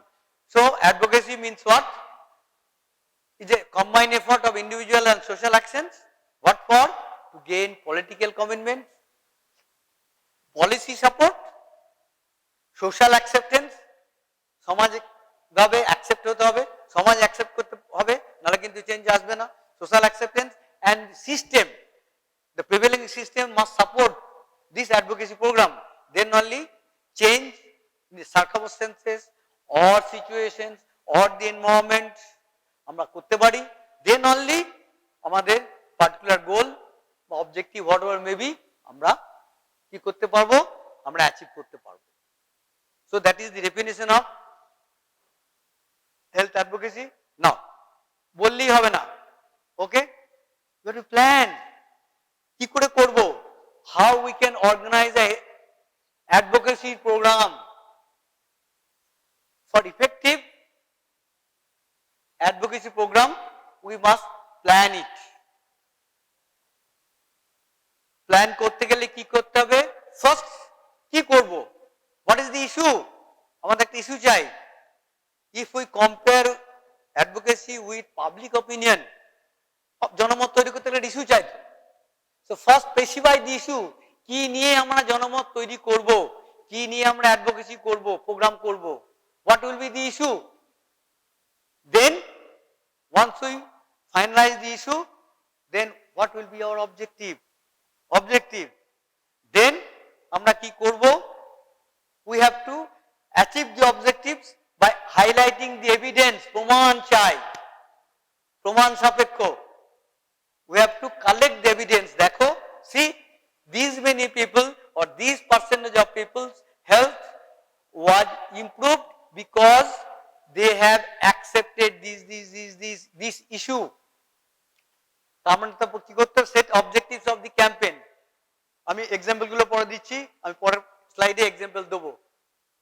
ধরে নাও, আচ্ছা আমি দিচ্ছি, increase the age at marriage issue আমাদের একটা। Banning of the use of non biodegradable materials like plastics, plastic বর্জন করুন। যতক্ষণ until and unless community come forward, community শোরগোল তুলবে, only through enforcing the laws. It is very hard to implement until and unless people come forward. Use helmet. আমরা অনেক চেষ্টা করেছি, জনমত তৈরি করা আছে, নো হেলমেট নো ফুয়েল, আমরা ক্যাম্পেইন করেছি। Okay, so specify the issues like age at marriage, healthy workplace, adolescents clinic, because you see adolescents may suffer or are suffering from very many diseases or very not only disease but problem, because adolescence is the stage of transition. মনের মধ্যে অনেক turmoil চলে। So during adolescence period, the adolescent girls as well as the boys are not free to feel, to express in presence of the counselor, in presence of the doctors. So adolescents friendly clinic we have to open, then only adolescents will open their mouth, they will exchange their views, then many problems may be sorted out and be solved. These are the different issues. Then set objectives for the campaign. Objectives frame করার একটা formula আছে, পরে হয়তো অনেকে বলবে, আমি ডিটেইলসে যাব না। Objective frame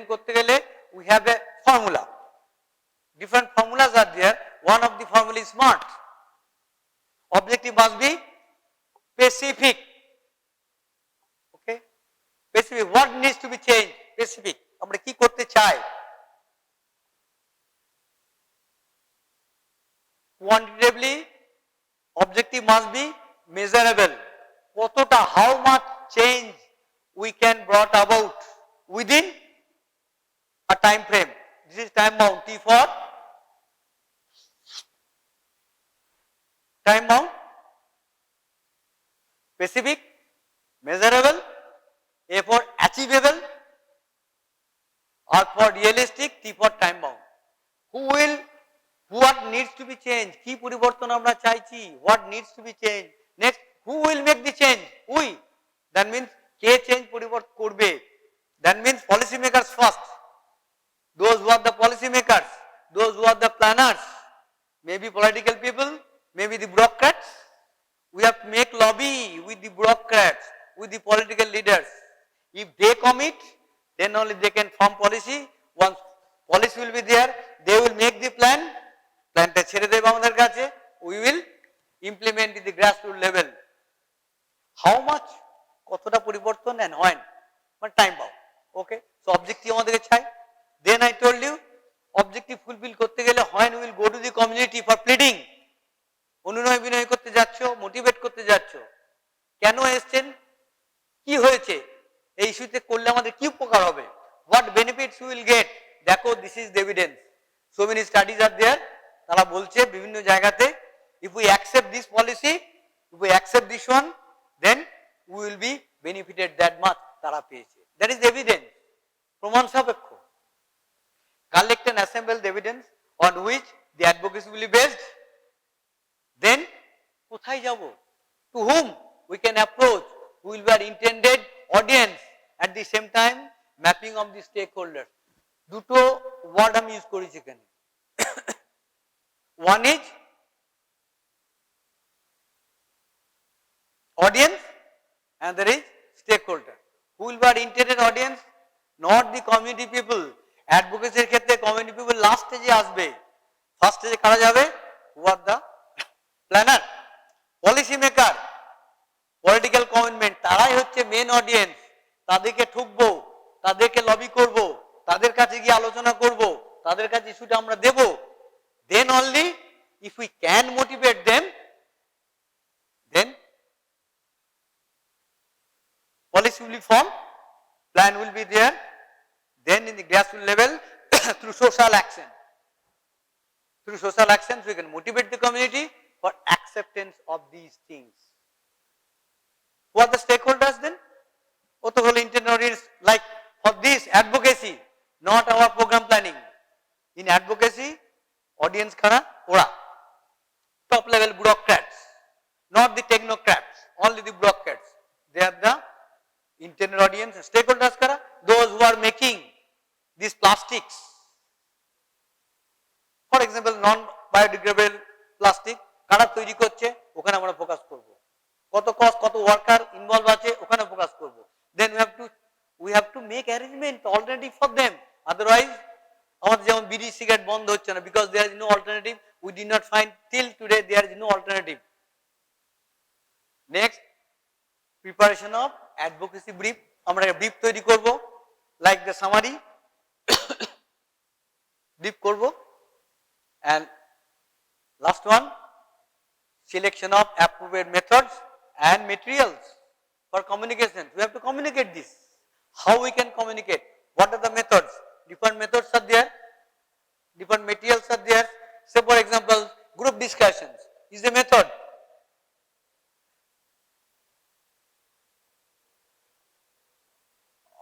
Counseling is a method. Materials, different materials are there. Handouts, handbill, okay, through motivations, because these handouts, handbills act as a reminder, এর জন্য আমরা দেবো, তারা পড়বে, okay. So this is planning for advocacy, okay. Now question comes, the first line, the definition of health promotion, আমি কি বলেছিলাম, can anybody recapitulate promotion. Health promotion is a process of enabling people to increase control over the determinants of health. What the factors? যে ফ্যাক্টরগুলো আমাদেরকে স্বাস্থ্যকে প্রভাবিত করে সেই ফ্যাক্টরগুলোকে আমরা হাতের মুঠোয় নিয়ে আসবো, কন্ট্রোল করব। So what are those factors? Because determinants means what? The factors that influence our health. If these are not conducive, they can act as a barrier. If these are conducive, then health status will be improved because they influence the health status. Number one, social and economic environment. Until and unless we can improve the social and economic conditions of the community, we cannot gain control over the determinants. What are the determinants? Social determinant means education, income, social status, social support network, family level and the community level, as well as the culture. Different studies are there. Different studies suggest that higher the income and social status, higher income and social status are linked with better health. প্রচুর study করা হয়েছে, and there is association between higher income, higher social status with better health. যদি আমাদের income বেশি হয়, social status যদি ঠিক থাকে, তাহলে আমাদের স্বাস্থ্যটার সঙ্গে একটা সম্পর্ক রয়েছে। Lower the education, poor the health, এটা একটা সম্পর্ক পাওয়া গেছে। এডুকেশনের সঙ্গে পুয়ার হেলথের একটা লিঙ্ক আছে। লাইকওয়াইজ আমাদের networking, family support, if we get full family support, if we get the support of the peer groups, if we get the support from the community, then আমাদের স্বাস্থ্য কিন্তু অনেক ভালো থাকবে। Because we will be free, I should not say free, we can minimize our stress, we can develop the coping skills on the basis of which we can minimize our stress, control our stress. যদি স্ট্রেসটা কমাতে পারি তাহলে কিন্তু আমাদের স্বাস্থ্য ভালো থাকবে। নির্ভর করছে কিসের উপরে? Social support network, family support, cultural support, peer গ্রুপের সাপোর্ট, ফ্রেন্ডসদের সাপোর্ট, টিচারদের সাপোর্ট। Next, physical environment. যদি ফিজিক্যাল এনভায়রনমেন্ট কন্ডিশন না হয় তাহলে কিন্তু স্বাস্থ্য ভালো থাকবে না। There is a link between physical environment and health. What are those physical environment? Simple, safe water. If we do not drink safe water, ভালো থাকবে স্বাস্থ্য। If we breathe clean air, আমাদের স্বাস্থ্য ভালো থাকবে। Rather in opposite, reverse, if we breathe polluted air, problem হবে। Healthy workplace, where we work, if the environment is healthy, supportive, without stress we can work, আমাদের স্বাস্থ্য ভালো থাকবে। আমরা যে বাড়িতে বাস করছি, safe house, if the house is safe, safe house means what? Airy, well ventilated, no dampness will be there, every facilities, minimum facilities the house should have আছে আমাদের। আমরা পড়াবো পরে হাউসিং, গুড হাউসিং, কমিউনিটি মেডিসিনই পড়ানো হবে। এগুলো যদি থাকে তাহলে কি হচ্ছে? আমাদের স্বাস্থ্য ভালো থাকবে।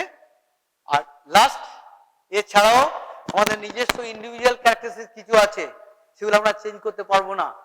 জেনেটিক্স, আমাদের দুটো আছে জিনিস, আইদার ফাইট অর ফ্লাইট। কি বললাম? If we want to minimize our stress, either fight or flight. কখন ফ্লাইট করব? when we see after analysis করার পর যখন আমরা দেখব nothing is there in our hand, আমাদের হাতের বাইরে, আমরা ফ্লাইট করব, অ্যাভয়েড করব।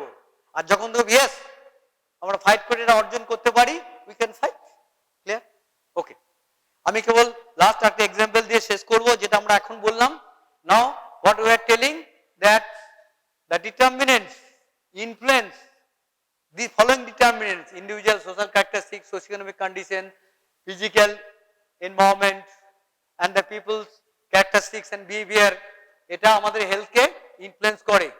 Different studies were there. In the different studies এটা উঠে এসছে দেখো কোন কোন determinants এর কতটা influence আছে in our health. Number 1 দেখা যাচ্ছে কোন থেকে? First one is socio-economic factor. That is also important determinants of health. Health কে প্রভাবিত করে, ভালো থাকবে থাকবে না। কি তারা? Education, job status, just example এরা দিয়েছিল, these are the variables they have taken into consideration while conducting the study. Income, social support, these are the socio-economic factors. 40% influence আছে health এর উপরে, whether we will be healthy or not depends, 40% depends upon education, job status, family support and income. Next বলেছিলাম physical environment like safe house, clean water, clean air. Okay, physical environment একটা নিয়েছিল housing, নির্ভর করছে কত? only 10%. safe house এর নির্ভর করছে, if house is safe 10% influence on health, তাহলে কত হলো? 40 plus 10 is equal to 50. Next 50, 30% about the health behavior. That is very important issues. We can change our own behavior with different efforts. If we get supportive environment, we can be able to change our behavior. 30%. What is that? Cross tobacco use, cross alcohol use, healthy diet and exercise, and healthy sexual activity. Okay, 30%. Rest 20%. Only 20% depend upon health care. আছে influence, less impact. তাহলে rather than health care all 80% নির্ভর করছে ওইগুলোর উপরে, only 20% depends upon health care, access and quality care.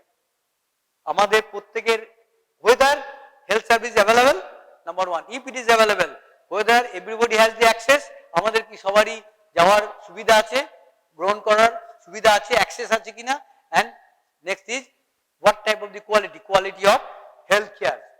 Okay, now 2 minutes more for discussions. Everybody must raise your hand to ask questions to me. What I discussed, only concept, basic concept health promotion. Next class কিন্তু আমি আরো যাব, principle, strategies. Okay, I did not discuss because time is short. Health promotion concept is clear? এক লাইনে বলো তো, definition দরকার নেই. What is health promotion? It's a পদ্ধতি, it's a process of what? না বললে শুনবো না, আমি যাব না. Health promotion is a process of enabling people to increase control over the determinants of health.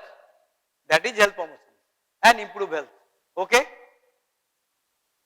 any questions? I hope there will be a lot of questions, so I can discuss within 3, 4, 5 minutes. এখন 2 minute বাকি আছে,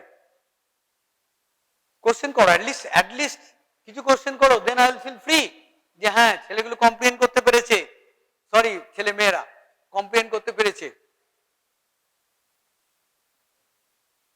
no question, কিচ্ছু ঢুকেনি? ঢুকেছে তো? কজনে ঢুকেছে দেখি হাত তোলো দেখি। এই কনসেপ্টটা কজনের মাথায় ঢুকেছে? একজন হাত তুলেছে, দুইজন হাত তুলেছে, অনলি 2। তুমি বুঝতে পারোনি হেলথ প্রমোশন? হাত তোলো, তবে তো আমি বুঝবো কজন। একজন, দুইজন, তিনজন হাত তুলেছে, তোমার বুঝে তুমি বুঝতে পারোনি, বুঝে হাত তুলছো না কেন? Only 4। Concept is very easy, nothing but একটা শব্দ আমি কেবল বলেছি। কি বলেছি? এনেবলিং পিপল, একটা sentence, to gain control over the determinants of health. এই ডিটারমিনেন্টগুলোই আমাদের স্বাস্থ্যকে ইনফ্লুয়েন্স করছে। So we have to gain control over the determinants. কি করে করব? দুটো কথা বলেছি, একটা হচ্ছে হেলথ এডুকেশন অ্যাডভোকেসি, স্ট্র্যাটেজি কি, হেলথ প্রমোশন লোগো কি, প্রিন্সিপালস কি, অ্যাকশন এরিয়া কোথায় আমরা ঠোকা মারবো। Okay, in the subsequent classes I will discuss. Okay, thank you for your at least patience hearing. Good afternoon, students. So today we will talk about the regulation of mean arterial pressure. As you already know that mean arterial pressure is diastolic pressure plus 1/3 of pulse pressure, right? So diastolic pressure plus 1/3 of pulse pressure. If you consider 120 by 80, so mean arterial blood pressure comes to 93.3 millimeter of mercury, right? So you have also studied homeostatic control, okay? So what is homeostasis? Homeostasis is defined as the maintenance of normal environment when it is subjected to change, okay? So there are lots of parameters in our body, maybe your blood glucose, maybe your blood sodium level, maybe your blood potassium level, maybe your mean arterial blood pressure. So all these parameters are maintained in a tight regulation, right?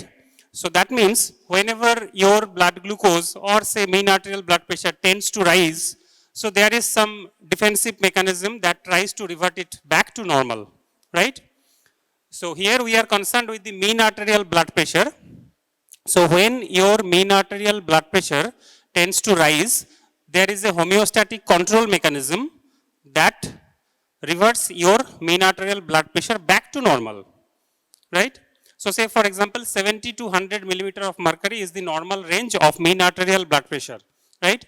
So when your mean arterial blood pressure is below 70, there is some defense mechanism that tries to raise mean arterial blood pressure, right? And whenever your mean arterial blood pressure is more than 100, there is some defense mechanism that acts to restore your mean arterial blood pressure back within the normal range, that is 70 to 100 millimeter of mercury. So all these things are happening without any application of medication. So this is totally physiological. That means your body is trying to maintain a normal parameter within a normal value, right? Okay. Now we have two major reflex inside our body. One is baroreceptor reflex and another is chemoreceptor reflex. Baro means pressure, right? Baroreceptor, that means there is some sensor or receptor that senses the pressure, okay? So baroreceptors are the receptors which sense the pressure change. So this is why it is called baroreceptors, and baroreceptors are located in carotid sinus and aortic arch, right? Baroreceptors are located within the carotid sinus and aortic arch, okay?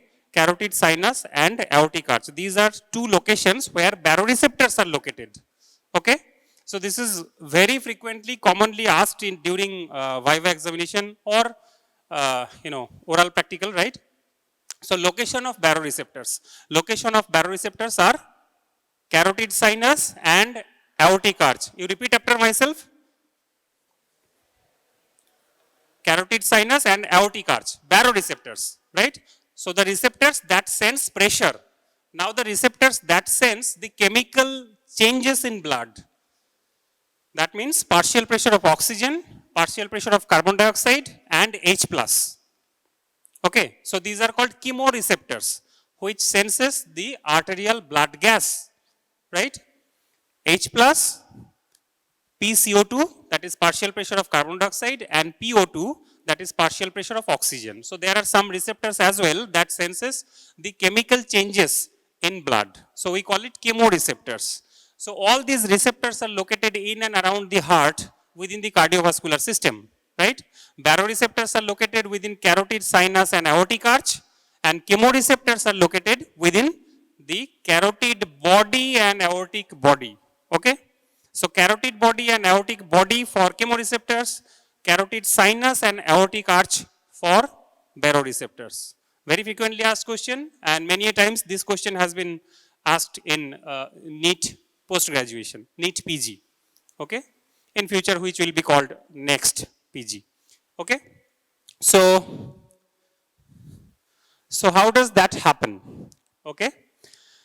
So say for example, so we will start at a point where mean arterial blood pressure is somehow raised or mean arterial blood pressure is somehow low, okay? So here in this example, you can see that mean arterial blood pressure is high. Now there is some defense mechanism in the body which is totally governed by the baroreceptor reflex system, which will restore mean arterial blood pressure back to normal, right? So now we start here. We start here where mean arterial blood pressure is high, right? So when mean arterial blood pressure is high, the receptors located within the carotid sinus and aortic arch, these receptors will get stimulated. By now you are not understanding why we are calling it receptors. These are actually specialized cells. Okay, baroreceptors are nothing but specialized cells which has the capability to sense pressure change, right? Now say for example, my mean arterial blood pressure is high due to any reason. I am exercising, or I am excited, or due to I am suffering from hypertension, right? So my mean arterial blood pressure is suddenly high. My mean arterial pressure is suddenly high. Now how my body will react to restore mean arterial blood pressure back to normal, right? Okay, so mean arterial blood pressure is high, so baroreceptors are stimulated, right? Baroreceptors are stimulated. Now this baroreceptor will send signal to medulla. Now these baroreceptors will send signal to medulla, which is called the coordinating center, and the efferent pathways from baroreceptors, they will converge, efferent neurons, they will converge. I will show you the details pathway. Okay, this is in short. Okay, now the efferent pathways, they converge onto the heart and blood vessel, and they send negative signal to heart and blood vessel. That means they will cause bradycardia. Okay, they will cause, see the negative signal over here. So these neurons are inhibitory neurons. These neurons, this efferent pathway, these are inhibitory neurons. These inhibitory neurons reduces heart rate. That means there will be bradycardia, and reduces the tone of blood vessels. So there will be vasodilation. And once there is vasodilation and bradycardia, mean arterial blood pressure will come down, right? So we start at a point where mean arterial blood pressure is high, and finally there is a reflex mechanism which restores mean arterial blood pressure back to normal, right? So this thing is happening every time, because we are performing day to day many activities, and there are different situations, there are different mental status, and every time our mean arterial blood pressure tends to rise. But this is the action of baroreceptor reflex that reverse your mean arterial blood pressure back to the normal value, right? Now, the question that is commonly asked during your examination is the mechanism of baroreceptor reflex. This is not the full mechanism, but just overview, right? This is just an overview. This is not the comprehensive mechanism, okay? So let us come to the baroreceptors. The baroreceptors in both the carotid sinus and aortic arch are the branched and varicose or coiled, okay? Coiled terminals of myelinated and unmyelinated sensory nerve fibers which are intermeshed, okay? Which are intermeshed in a mesh-like fashion or in a net-like fashion they are arranged, okay? They are intermeshed within the elastic layers, okay? So your carotid sinus and aortic arch, that means the arch of aorta and the carotid artery. So you know the structure of the blood vessel, they have got elastic fibers, they have got smooth muscles, right? So within these elastic fibers, these sensory neurons are located, okay? These are the sensory neurons, and they can sense the pressure change. That is why we are calling it baroreceptors. And these specialized neurons which can sense pressure, these specialized neurons are located within the carotid sinus and aortic arch. That means at the beginning of the carotid artery and on the arch of aorta. These are two special locations where baroreceptors are located. But remember, baroreceptor is ideally two types. One is high pressure baroreceptor, another is low pressure baroreceptor. So whenever we call it baroreceptor, so commonly we mean it is high pressure baroreceptor. So specifically, these are high pressure baroreceptors. So high pressure baroreceptors are located inside carotid sinus and aortic arch. Okay. There are some location of low pressure baroreceptor as well. I'll come to it in subsequent classes, right? Okay, so high pressure baroreceptor, and we may call it only baroreceptor. Whenever we utter the term baroreceptor, that essentially means high pressure baroreceptors. To mean low pressure baroreceptor, you need to specifically mention low pressure baroreceptor, right? So simply baroreceptor means high pressure baroreceptor. Okay, you need to specifically mention low pressure to mean low pressure baroreceptor, right? Okay, now there are some, again this is a very commonly asked question in NEET postgraduate exam. The terminals express several non-selective cation channels which are called TRP channels or transient receptor potential channels. Transient receptor potential channels or TRPC. Transient receptor potential channels. These are non-specific cation channels. That means they can transmit sodium, they can transmit potassium, right? So the channels are non-specific. They can transmit any cation. Okay. So if you remember 2 years back, someone got, I forgot the name, someone got Nobel Prize for discovering TRP channels, right? TRPV channels.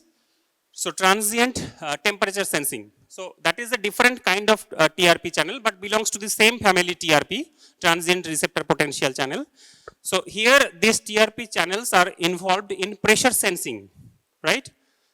And the person who got Nobel Prize, the scientist or the physiologist or that was Nobel Prize in physiology or medicine. So the Nobel Prize was awarded for the discovery of TRP channels which are temperature sensing, right?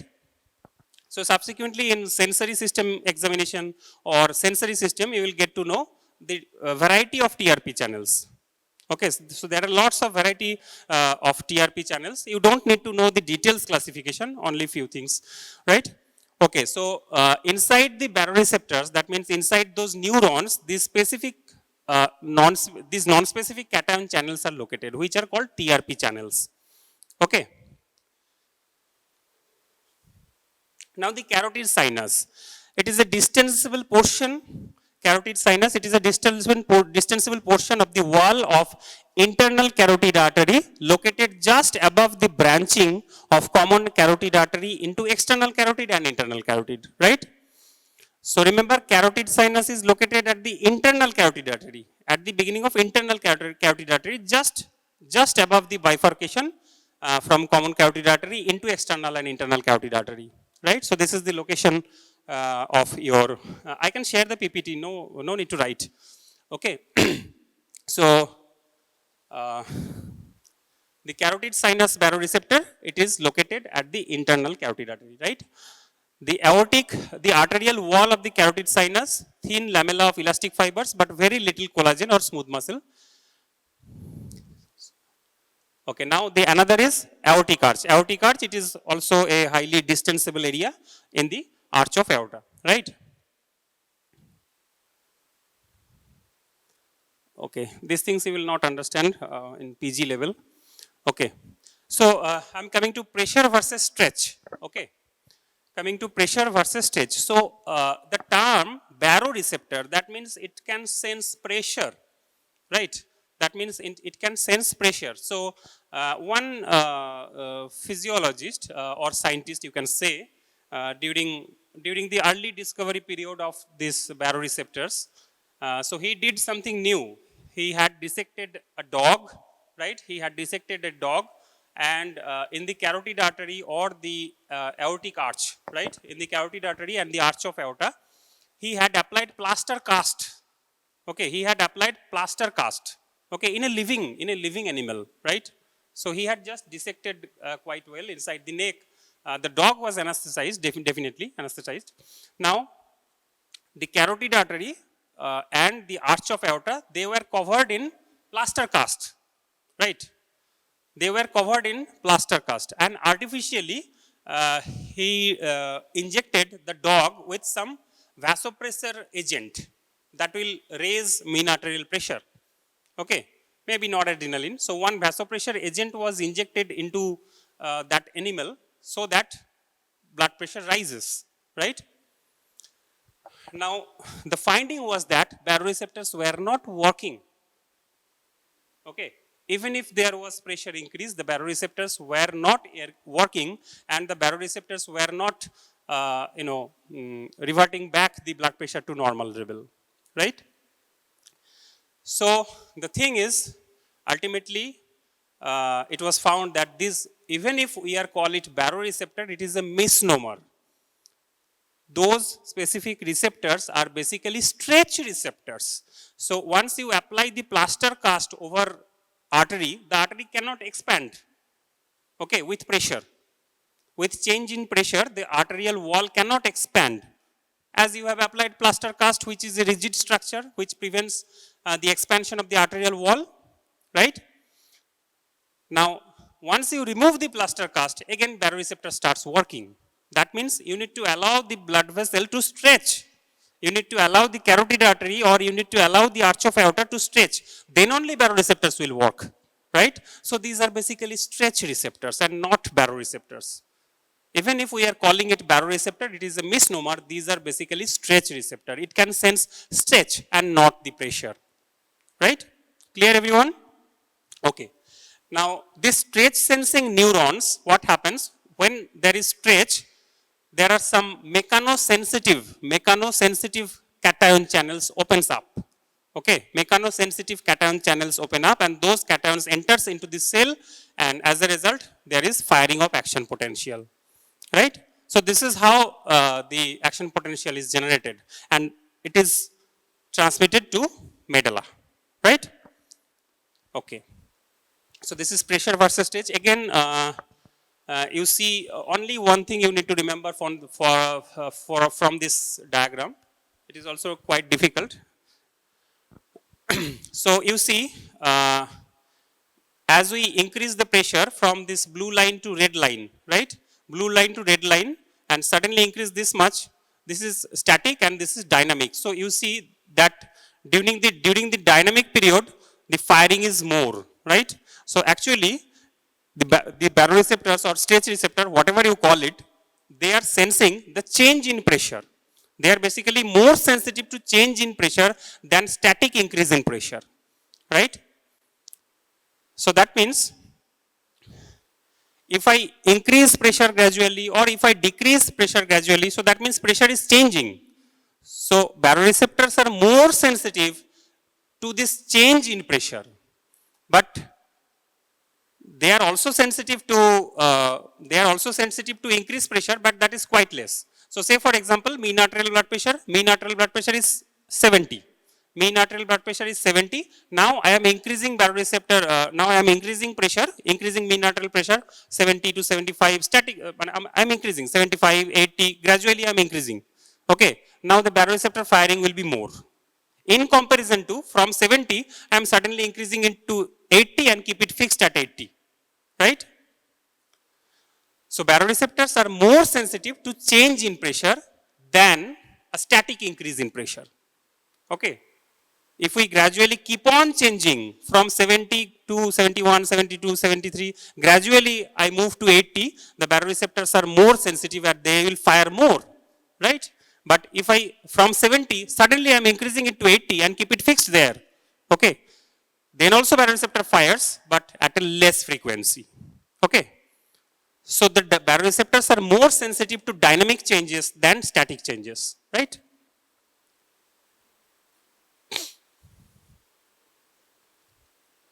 Okay.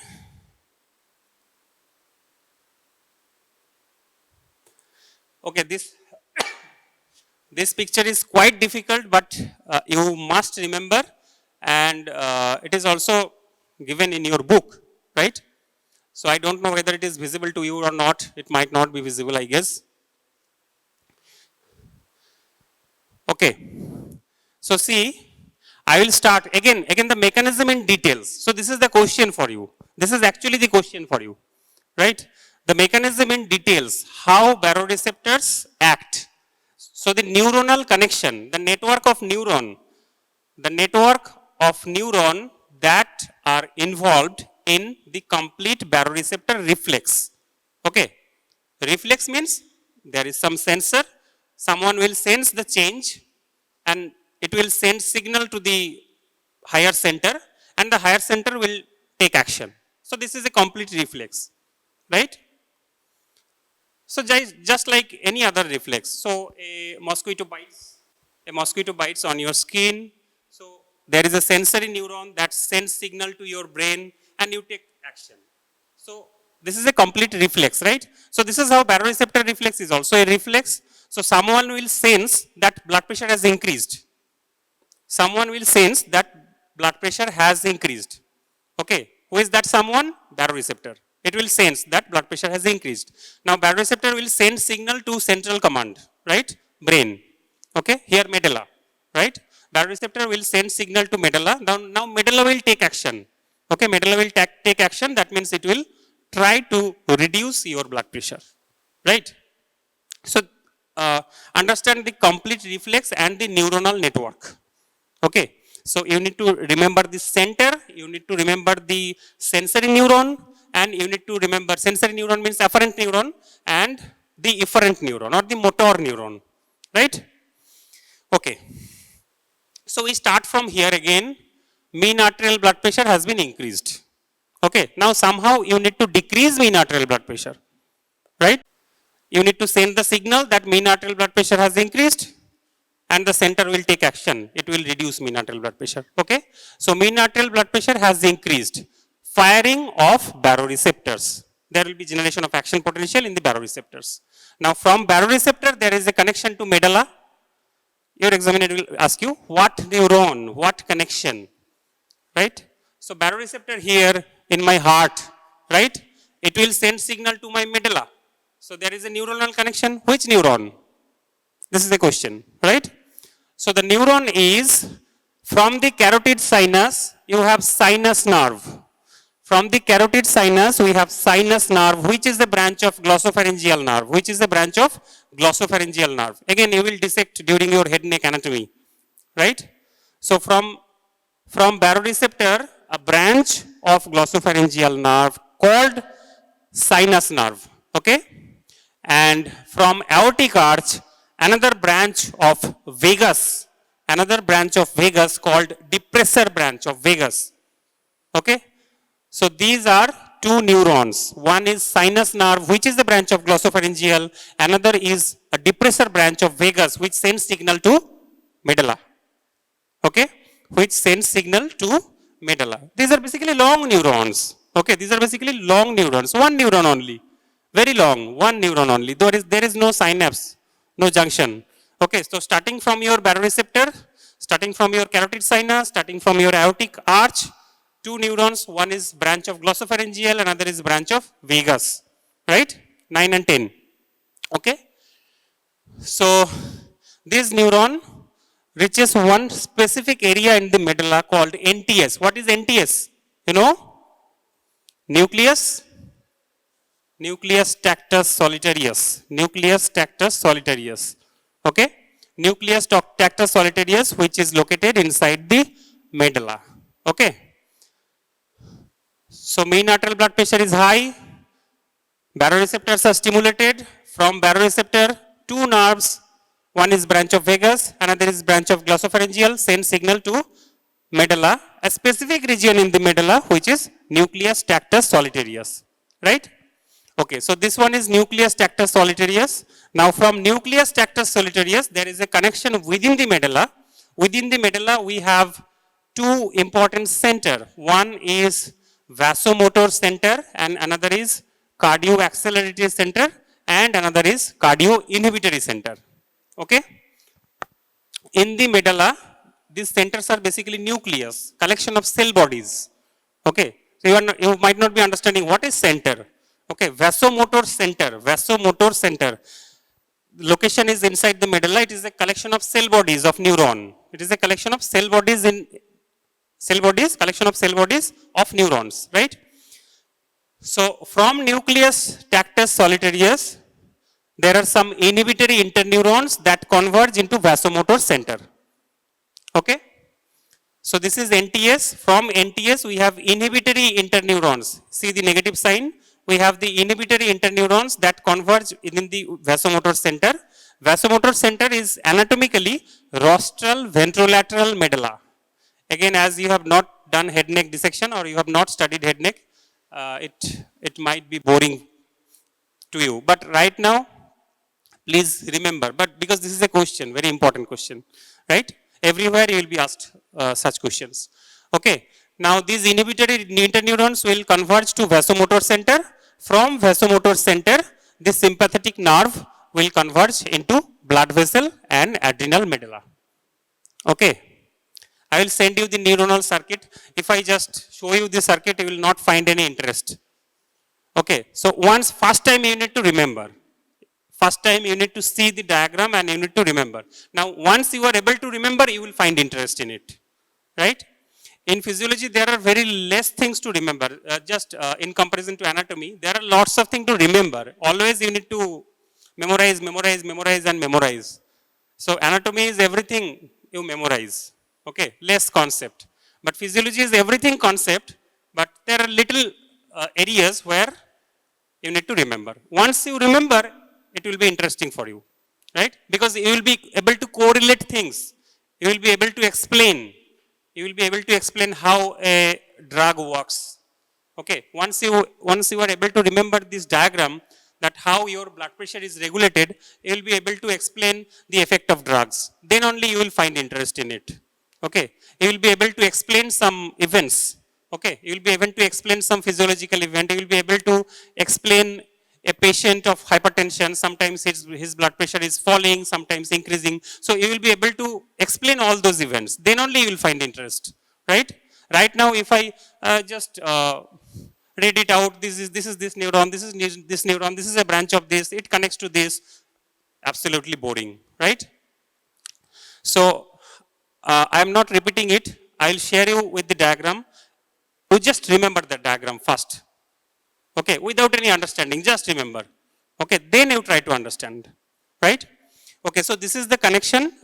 You must remember it because this is question for you, long question for you, right? This is long question for you. So you remember how an increase mean arterial blood pressure. So here there is first, the beginning point is increase in mean arterial blood pressure, and somehow there are lots of neuronal connections to heart and to blood vessel and also to adrenal gland, right? And it restores your mean arterial blood pressure. Okay. So you need to remember the neurons, which neuron is excitatory, which neuron is inhibitory. Okay. So you remember this diagram, then try to understand. If you do not, get back to me. Okay. That will be ideal. Okay. But I guess if you remember these things, you know the basics. So mean arterial blood pressure high, baroreceptor will send signal to medulla, and from medulla there will be inhibitory interneurons that will converge on heart and blood vessel, that will decrease heart rate and that will vasodilate, right? That will vasodilate, and ultimately your mean arterial blood pressure will restore. Okay.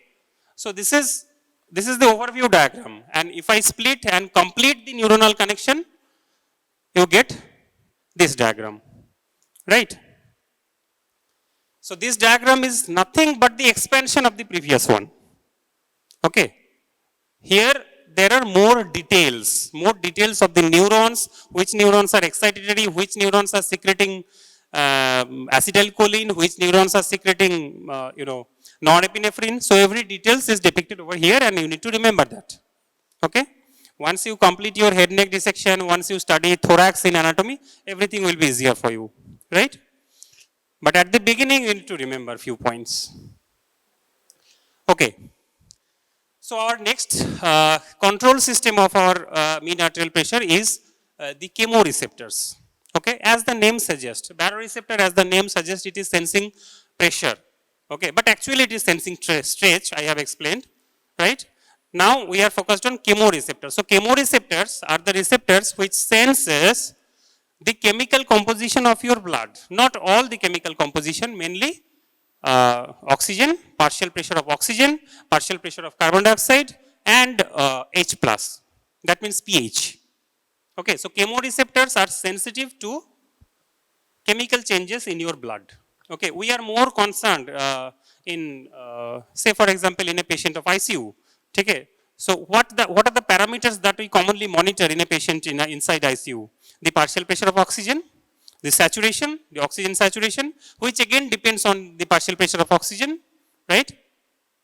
So partial pressure of oxygen, partial pressure of carbon dioxide, bicarbonate level, H+ level. So these are all the parameters we commonly monitor inside an intensive care unit, right? Okay. So chemoreceptors are the receptors which senses the chemical composition of your blood and tries to restore. Once it is deranged, it tries to restore. But there is a link with mean arterial pressure, right? So again, chemoreceptors, just like baroreceptors were your carotid sinus and aortic arch, the chemoreceptors are carotid body and aortic body. Okay? So carotid body between the external and internal carotid arteries. The chemosensitive cells here, previously it was pressure sensitive cells or stretch sensitive cells. Now these are chemosensitive cells, right? So these are called glomus cells. Again a very important MCQ for your NEET postgraduate exam, right? Very important question for your NEET postgraduate exam. The chemosensitive cells, these cells are also called the glomus cell, right? So this glomus cell, the name of the cell is frequently asked during NEET exams. Okay, so the chemosensitive cells, glomus cell, which synapses with the nerve fibers that join glossopharyngeal nerve. Again, the fiber is same. The nerve fiber, the afferent fiber is same. The afferent fiber is glossopharyngeal nerve, which is a branch of ninth nerve. Sinus nerve, which is a branch of glossopharyngeal nerve, and another is branch of vagus, right? So the afferent fiber is same for both the baroreceptor and chemoreceptors, right? But the neuron is different. Thus, the sensing receptor is different. One can sense stretch due to presence of stretch sensitive non-specific cation channels or TRP channels, and here these cells are chemosensitive. They can sense partial pressure of oxygen, that means oxygen sensitive cell. They can sense the acidity, H+, okay. Now the aortic body is immediately under the concavity of aortic arch, and in the angle between the right subclavian and carotid arteries. These are the location of carotid bodies, okay, carotid bodies and aortic bodies. Carotid bodies and aortic bodies, which are chemoreceptors. Again, the sensory nerve is same. You can see the 9th cranial nerve and 10th cranial nerve, right? Okay. Okay, pardon me for this bad drawing, but I guess it is sufficient for understanding. So this is my own drawing, that's why. Okay, so these are 3 parameters when your chemoreceptors will fire. Okay, that means chemoreceptors will fire, chemoreceptors will create action potential, and that will travel through nerve to the center, right?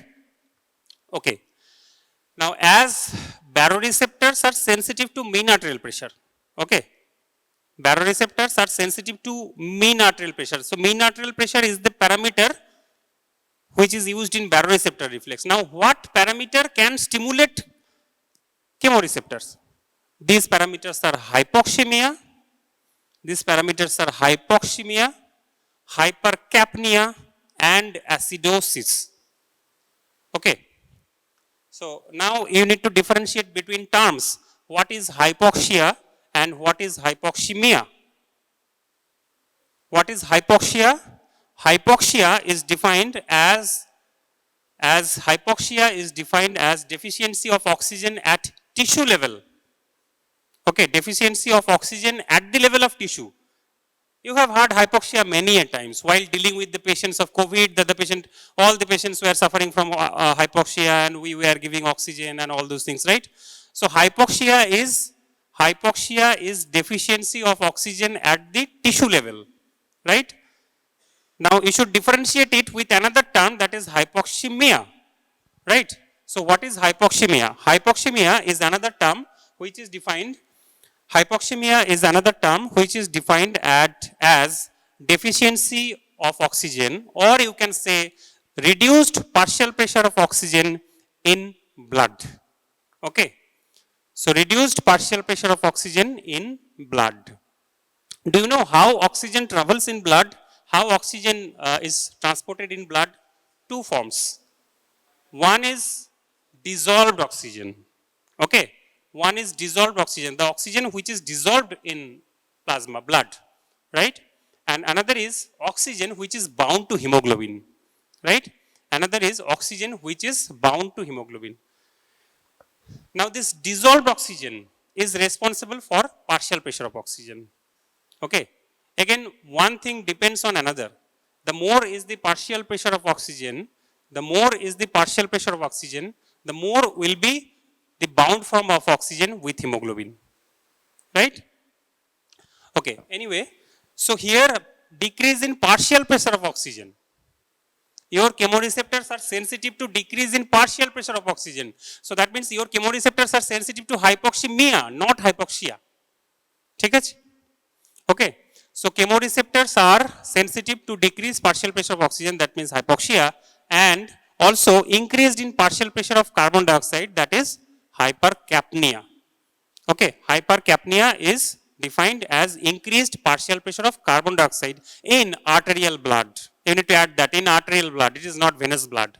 So whenever we call PO2, that essentially means partial pressure of oxygen in arterial blood and not venous blood, right? And whenever we call it PCO2, it is definitely partial pressure of carbon dioxide in arterial blood, not venous blood, okay?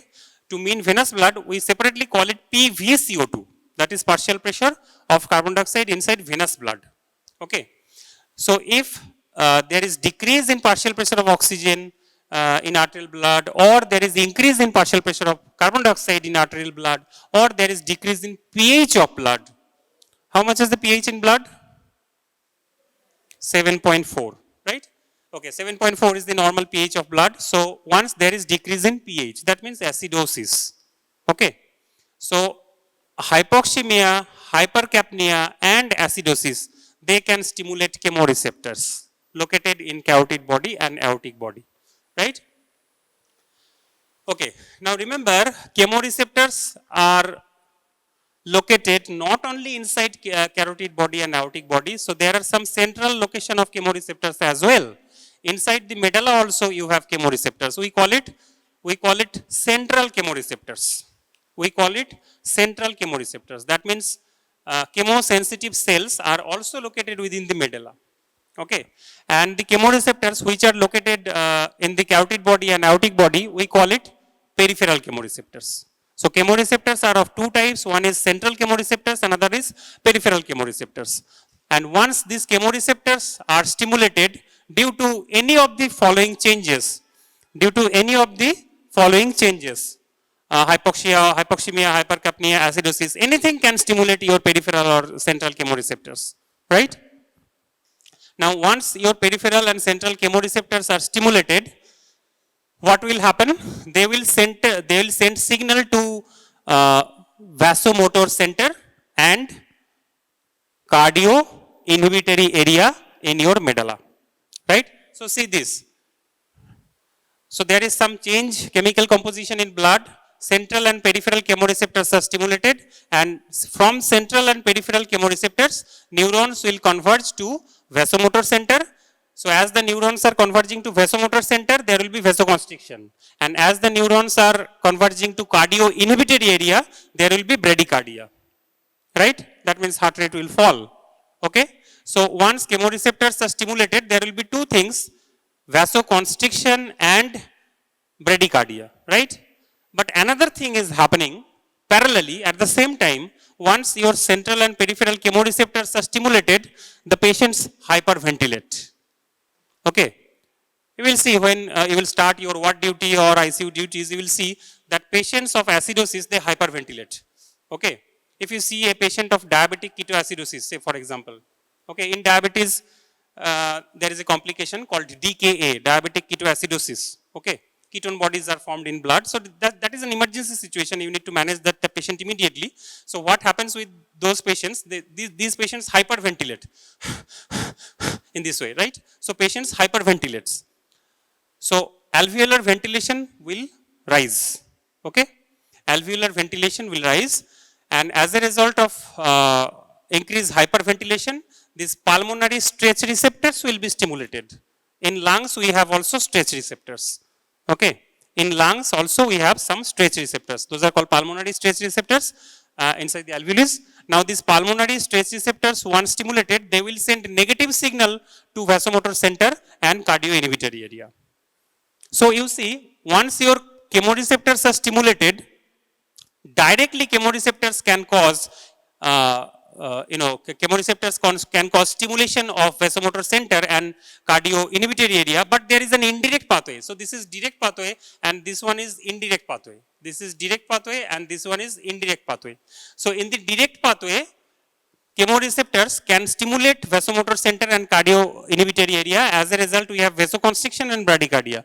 But through the indirect pathway, due to increase in alveolar ventilation, pulmonary stress receptors are stimulated, and this pathway inhibits your vasomotor center and cardio inhibitory area. As a result, you have vasodilation and tachycardia.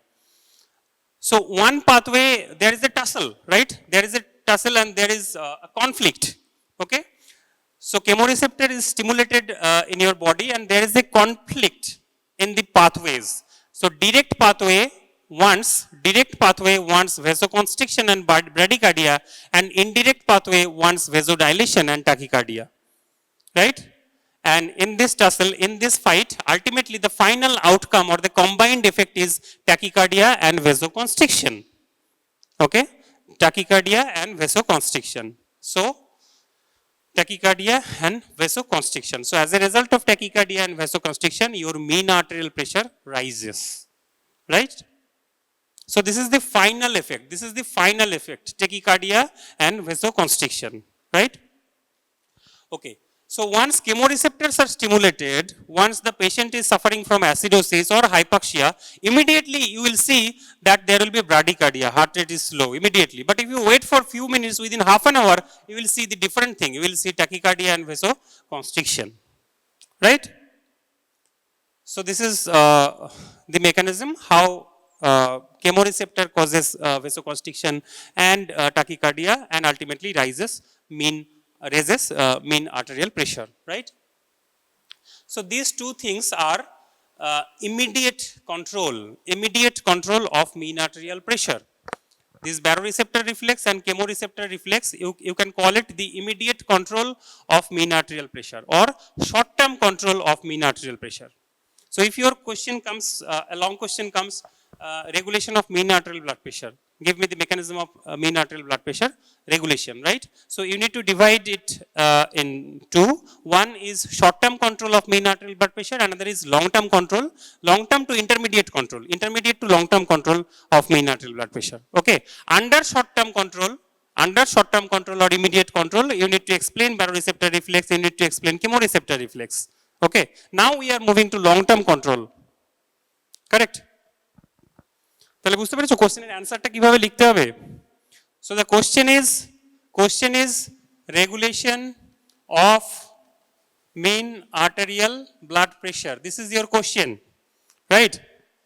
So answer is short term control and intermediate to long term control, right? Under short term control, you need to explain baroreceptor reflex and chemoreceptor reflex, right? And under long term control, there are a few points we are coming in subsequent slides. Okay. It will be very difficult for you to make you understand the long term control, because long term control is mostly renal. Okay. Long term control is totally by your kidney. There are few involvement of your cardiovascular system as well, but the majority of control in intermediate to long term control is by your kidney. Okay. So I can give you a very simple clinical example. So I have just given you an example. My mean arterial blood pressure has raised suddenly. Okay, suddenly my mean arterial blood pressure is raised. Okay, say for example, I have a tough fight with someone. I am excited. Okay, I am angry. Now my mean arterial blood pressure will rise suddenly. Correct? Now I need immediate control, right? I need immediate control, and that will be dealt by baroreceptor.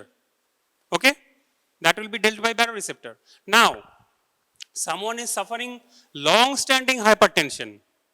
Okay. Many in our family, they suffer from hypertension, right? So, you know, long-term hypertension, a patient of hypertension.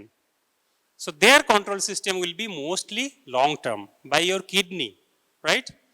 So, baroreceptor will be saturated. Baroreceptor will no more work, right?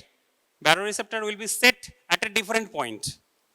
Okay, baroreceptor will be reset in those patients. Say for example, my blood pressure is 120/80. Now suddenly I have a tough fight with Shomdeep, right? Or maybe with someone else, right?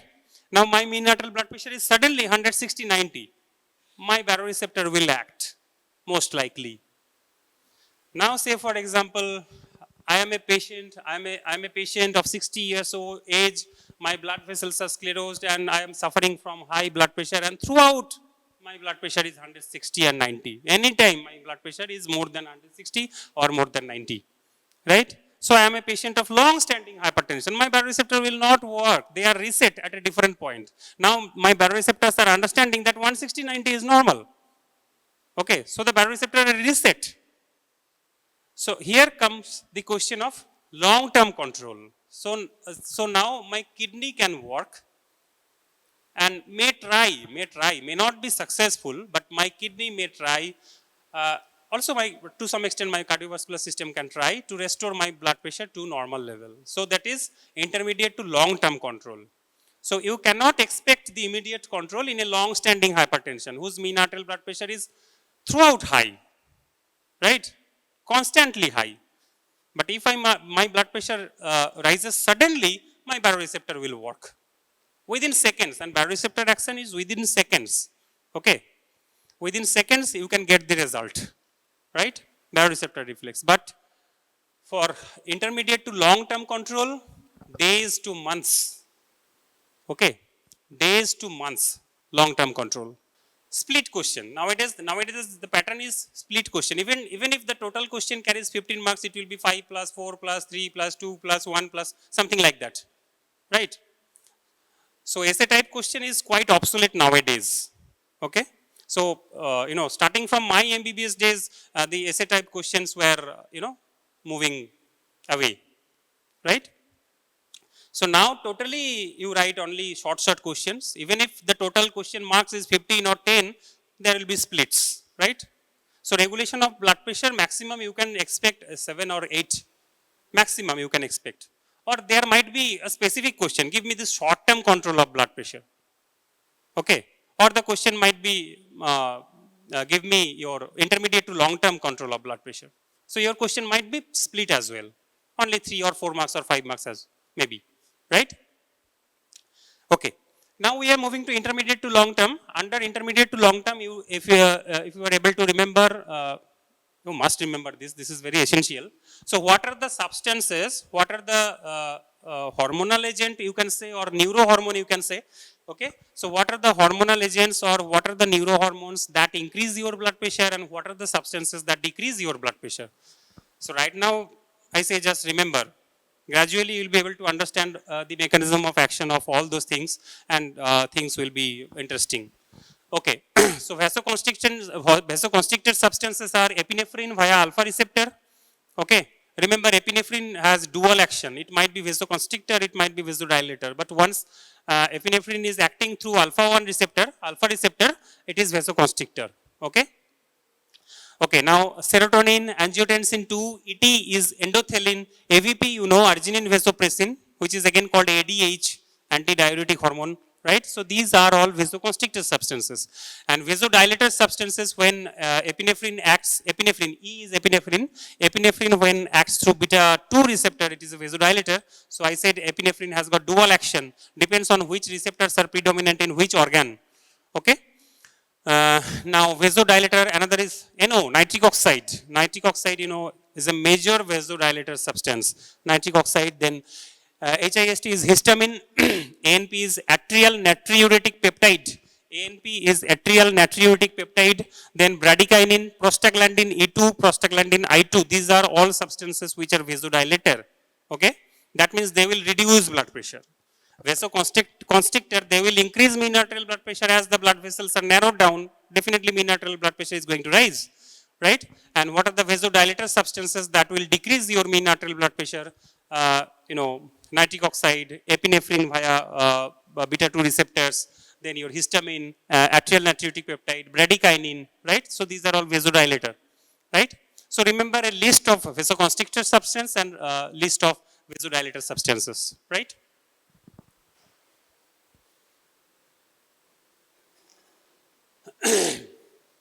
Okay, now renal control. Renal control, it will be not very easy for you to understand how kidney controls your blood pressure on a long term basis or intermediate basis, right? So one mechanism is RAS system. Do you know what is RAS system? Renin angiotensin aldosterone system. Okay, renin angiotensin aldosterone system, and renal sympathetic discharge, increased arginine vasopressin, and decreased atrial natriuretic peptide. So these are the four mechanisms which operates. These are the four mechanisms which operate in response to reduced ECFV. What is ECFV? In my first class, we had a topic on, yes, extracellular fluid volume. Extracellular fluid volume, that 14 liters. Okay, that 14 liters. ICFB, intracellular fluid and extracellular fluid. So, when your extracellular fluid volume is low, in a 70 kg human being, the expected extracellular fluid volume is 14 liter, 14 liter, right? So, 14 liter, when this is low, effective circulatory fluid volume is low, then there will be RAS system activation, renal sympathetic discharge, increased arginine vasopressin, and decreased atrial natriuretic peptide. Okay, so what happens actually? Reduced effective circulatory fluid volume. So what will be your mean arterial pressure? High or low? I told you that mean arterial blood pressure formula is diastolic blood pressure plus 1/3 pulse pressure, right? But before that, to apply this formula, your volume need to be correct. Then only you can apply mean arterial blood pressure is equal to diastolic blood pressure plus 1/3 pulse pressure. Okay. Provided diastolic blood pressure is equal to mean arterial blood pressure is equal to diastolic blood pressure plus 1/3 pulse pressure, provided your volume is correct. There is no fluid deficit, there is no dehydration. Okay. But if you have dehydration, you cannot apply that formula. पहले आप dehydration correct करो, उसके बाद ये formula apply करना, ठीक है? So once you have dehydration, once you have low extracellular fluid volume, then already your mean arterial blood pressure is low, right? Then already your mean arterial blood pressure is low. When you have dehydration, when you have hemorrhage, when you have vomiting, when you have diarrhea, already your mean arterial blood pressure is low, right? No need to apply that formula, pulse 1/3 pulse pressure, right? So mean effective circulatory fluid volume low, that means mean arterial pressure is low, right? So once mean arterial pressure is low. Now once mean arterial blood pressure is low, your baroreceptor will fire or less fire? Less. Okay, your baroreceptor fires less once your mean arterial blood pressure is low, right? So once baroreceptor fires high, there will be decreased sympathetic discharge. But here baroreceptors are not firing. That means sympathetic discharge will be high, right? So high sympathetic discharge. High sympathetic discharge, and high sympathetic discharge means it will secrete renin, right? It will secrete renin, and once renin is secreted, you know the further pathway. Do you know the further pathway? What is the function of renin? Okay. So ultimately there will be formation of angiotensin 2, right? From angiotensin converting enzyme, angiotensin 1 to angiotensin 2. Right? Angiotensin 1 to angiotensin 2, and angiotensin 2 will act on granulosa cell to secrete aldosterone, right? To secrete aldosterone. So finally there will be activation of RAS system, so renin comes into action, and formation of angiotensin 2, right? And from angiotensin 2 there will be formation of aldosterone. Now what is the function of aldosterone? Aldosterone reabsorb sodium and water. Okay. The function of aldosterone is to reabsorb sodium and water. So sodium and water reabsorption, so it will correct effective circulatory fluid volume. Okay. So this is the pathway. This is how the RAS system comes into action. It forms aldosterone, and aldosterone tries to restore sodium and water, and this is how the effective circulatory fluid volume is restored. So this is the major long-term control. Another long-term control is there. I can make it separate time for make you understand. So it happens. So here we are starting with increased fullness or ECFV. We are starting from high effective circulatory fluid volume or high extracellular fluid volume. So here extracellular fluid volume is high. So your GFR, that means glomerular filtration rate, you will not understand this very well because this is from kidney, right? So GFR will be high and RBF is renal blood flow. Both will be high. Okay? GFR and RBF both will be high. As a result, filtration fraction will be low. Okay? Filtration fraction will be low and there will be increased reabsorption of sodium in the proximal convoluted tubule. Right? So what is filtration fraction? Filtration fraction, I will share you the PPT because here the arrow marks are not vanished. I don't know, only the letters are visible.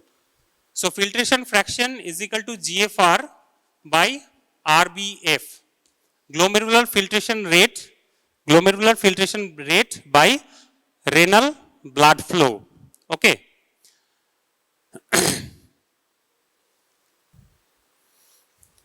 So this is how due to increased extracellular fluid volume, GFR will be high, but your renal blood flow will be much more in comparison to glomerular filtration rate. So as a result, filtration fraction will be low, right? Filtration fraction will be low, and as the filtration fraction is low, there will be decreased reabsorption of sodium in the proximal convoluted tubule. Okay, there will be decreased reabsorption of sodium in the proximal convoluted tubule, and as a result, there will be sodium diuresis. That means more sodium will be excreted in your urine. So we had started at a point increased fullness or increased extracellular fluid volume, and we are ending over here sodium diuresis. That means sodium is being excreted in urine, right? So you know that total sodium is equal to extracellular fluid volume. The more is the sodium, the more is water. Sodium and water go side by side, right? So once total sodium decreases, your water volume is also, extracellular fluid volume also decreases, right? So increased fullness or increased extracellular fluid volume, now decreased extracellular fluid volume. That means it is being regulated. So this is another mechanism. This is harder one. If you are able to write, definitely it will carry good marks, right?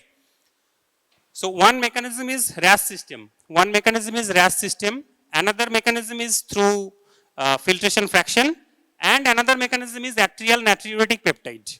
Okay, what is atrial natriuretic peptide? It is a hormone. Atrial natriuretic peptide, ANP, it is a hormone which is secreted by the atria, which is secreted by your atria, right? Atria, heart. Okay, right atria, left atria. Okay, atrium.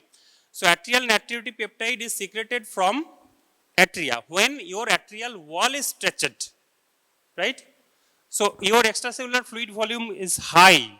ঠিক আছে, প্রচুর জল খেয়ে নিয়েছো অথবা সে for example একটা পেশেন্টকে প্রচুর বেশি স্যালাইন চালানো হয়েছে। ওকে, so there will be increased fullness, extracellular fluid volume will be high, and as a result of increased extracellular fluid volume, your atrial wall is stretched. Okay, atrial myocardium, those myocardium are stretched. As a result of this insult, atrial natriuretic peptide is secreted into blood, and the function of atrial natriuretic peptide is onto IMCD. IMCD is inner medullary collecting duct, part of nephron, collecting duct. Okay, inner medullary collecting duct of nephron. Okay, it acts on the inner medullary collecting duct and it causes natriuresis. Sodium बाहर निकल देता है through urine, right? So this is another mechanism by which sodium excretes. Okay, So once there is increased extracellular fluid volume, sodium, increased sodium excretion in urine. Okay, that restores your mean arterial, that restores your extracellular fluid volume and thereby mean arterial blood pressure, right? So this is long-term control. I know long-term control is difficult for you to understand because long-term control is mostly renal. Okay, the involvement of cardiovascular system is less, right? So this is why you are not being able to understand easily, but keep on trying, and if you face any problem, get back to me, right? Okay, so the question is regulation of mean arterial blood pressure, short-term control and long-term control. Under short-term control, you need to write baroreceptor reflex, chemoreceptor reflex. Under long-term control, you need to write the RAS system, renin angiotensin aldosterone system. Next is this filtration fraction mechanism and this ANP, atrial natriuretic peptide. And another one is arginine vasopressin. Arginine vasopressin, you know, simply it causes diuresis. Okay? Glucose from non-carbohydrate sources. জানি না এটা কাজ করছে না।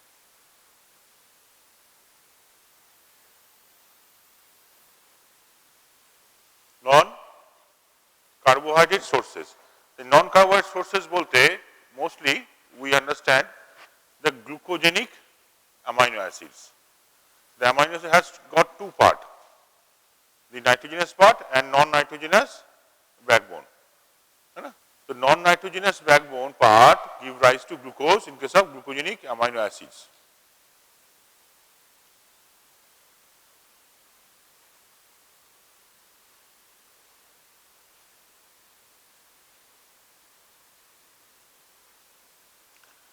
So if I ask you what are the sources, then at least you should be able to tell amino acids, pyruvate, oxaloacetate. Are they carbohydrate? No. Oxaloacetate, pyruvate and glycerol. What is glycerol?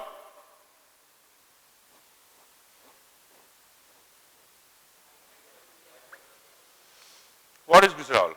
Is it carbohydrate, protein or lipid? Lipid. What type of lipid? Derived lipid. Correct? So glycerol can also give rise to glucose. So does it stand that carbohydrate is required for synthesis of lipid and vice versa? Both are true?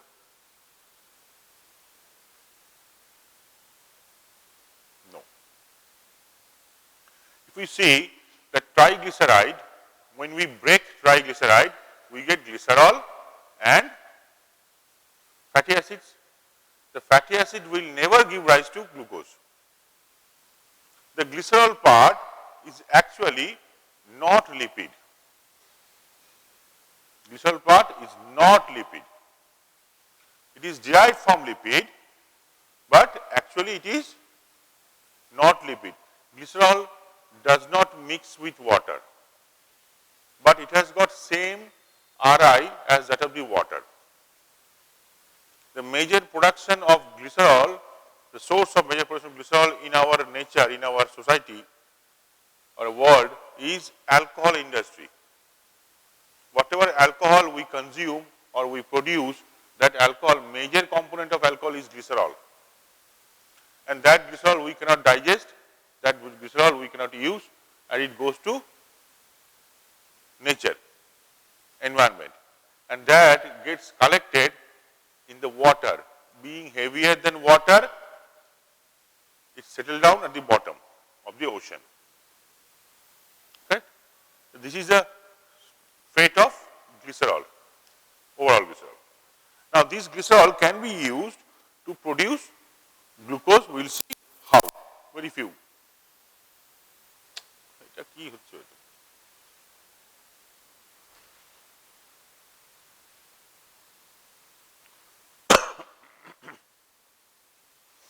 Main sites of gluconeogenesis: liver, little bit of kidney is involved, and very little takes place in brain and muscle.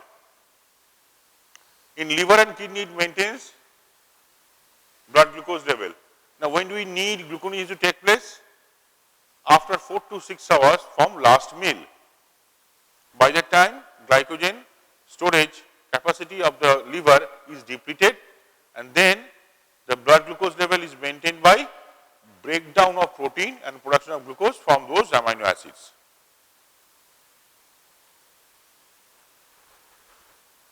Basically, it is a reversal of glycolysis. So, glycolysis has got 10 steps, among them 3 steps are irreversible. So, to bypass these 3 irreversible steps, if we can bypass those 3 irreversible steps, we can achieve formation of glucose from pyruvate. To bypass these 3 irreversible steps of glycolysis, we require 4 steps of gluconeogenesis, and these steps reactions are called the key reactions of gluconeogenesis. Key reactions or key steps of gluconeogenesis or neoglucogenesis. These are the irreversible steps of glycolysis. To bypass these 3 steps, we require what one? First one is the pyruvate to phosphoenol pyruvate. Pyruvate carboxylase. Next one is PepsiK. Phosphoenol pyruvate carboxykinase. These 2 steps are together. Pyruvate carboxylase and phosphoenol pyruvate carboxykinase. Third one is fructose 1,6 bisphosphatase, and fourth one is glucose 6-phosphatase. 2 reactions have been clubbed here. Pyruvate carboxylase and phosphoenol pyruvate carboxykinase, PepsiK. Pyruvate carboxylase and phosphoenol pyruvate carboxykinase, PepsiK. These 2 steps, they produce the what? The product of enolase, and from there it goes to the opposite direction. Now, glycolysis takes place in cytosol. Pyruvate is produced in mitochondria. So, how the mitochondria, it will come out of mitochondria?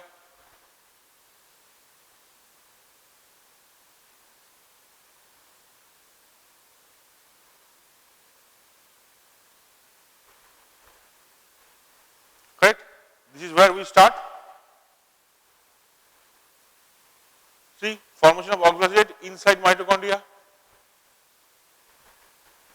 Do you find this in TC cycle? So, what is the fate of oxaloate? It can go to right hand side or left hand side. If it goes to right hand side, it will form citrate along with acetyl coenzyme. If it goes to left hand side, then it will form malate. Malate can come out of mitochondria by malate aspartate shuttle. Correct? Outside, this malate is then converted back to oxaloacetate.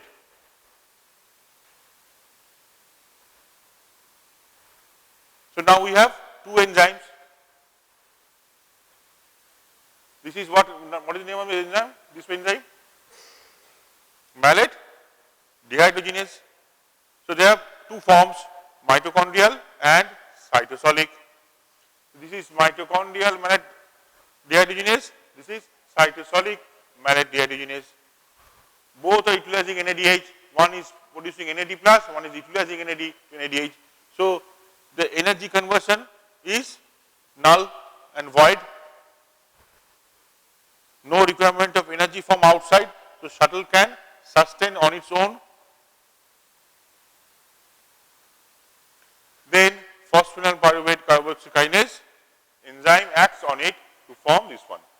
So, now we see pyruvate formed inside, comes out, and then oxaloacetate is converted to phosphoenol pyruvate. Is there another pathway? Yes. The lactate. The lactate is produced from oxidation of pyruvate as a result of anaerobic glycolysis. The lactate is formed mostly in cytosol or tissues which has no mitochondria. Is there any other tissue which produces lactate other than erythrocyte? Is there any other tissue which produces lactate other than erythrocyte?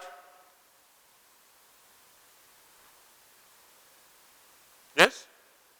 Muscle, skeletal muscle, they produce lactic acid.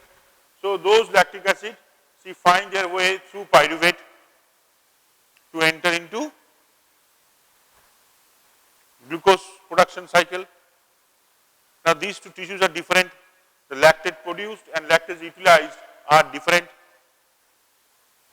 This tissue where the lactate is produced and the tissue where lactase is converted to glucose are different.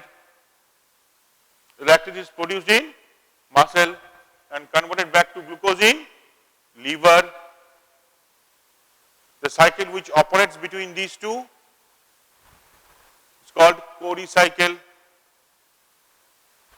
So, pyruvate is then converted to oxaloacetate, and this pyruvate oxaloacetate then goes to phosphoryl pyruvate. So, now we know the synthesis of glucose from two products. One is pyruvate, another is lactate. Okay. If we can remember these 3 reactions, 4 reactions, then rest of the reactions, rest of the sources are easy to remember. Question comes like, name different sources of glucose for gluconeogenesis and describe one of them or something like that. They will ask from glycerol, show the pathway. From propionyl CoA, show the pathway. Okay. So, each one we will see. So, 2 already we have done. One is from pyruvate, another is from lactate. So, if we can bring any one of those sources into either of these, lactate or pyruvate, then rest of the steps are known to us. So, we will try to bring them here. So, can you name any amino acids which produce pyruvate on catabolism?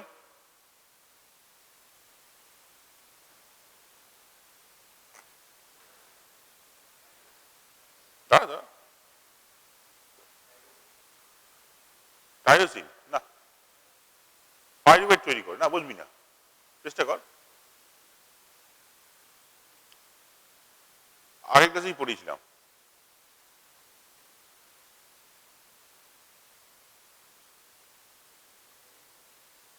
একটা হলো glycine alanine serine threonine cysteine tryptophan or lysine. So, all these they produce pyruvate, and from pyruvate they enter gluconeogenesis pathway.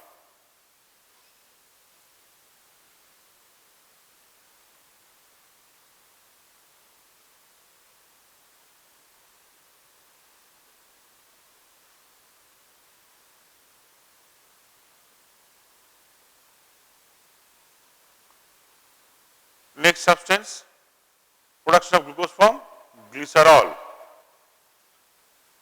Here I have mentioned this enzyme, glycerol kinase, which convert glycerol to glycerol 3-phosphate, and then glycerol 3-phosphate dehydrogenase will convert glycerol 3-phosphate to glycerol dihydroxyacetone phosphate.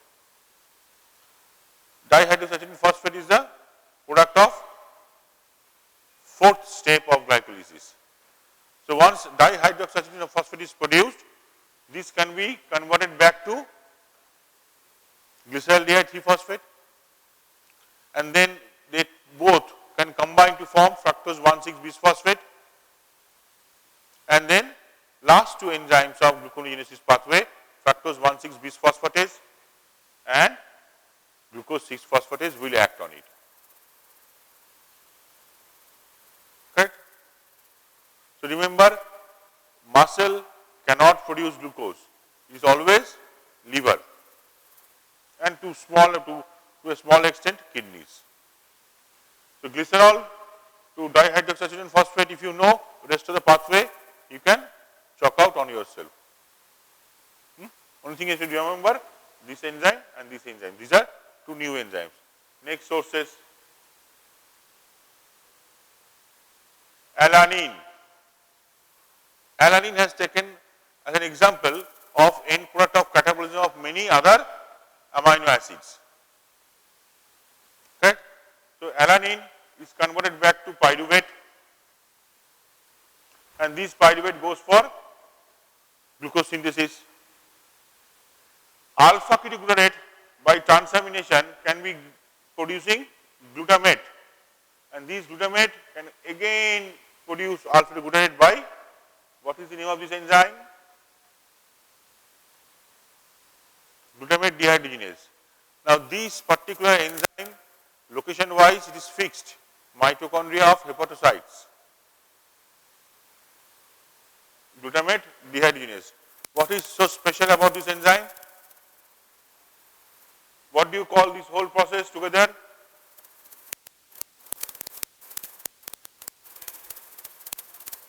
Transdeamination, oxidative deamination coupled with transamination. Transdeamination. So here, the glutamate dehydrogenase is found only in mitochondria of hepatocytes. So this particular reaction takes place in mitochondria, alpha ketoglutarate,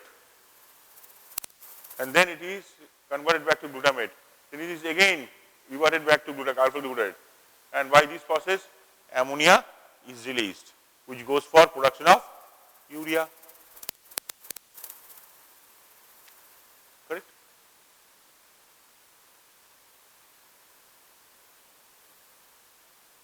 Now this is another source of glucose, propionyl CoA.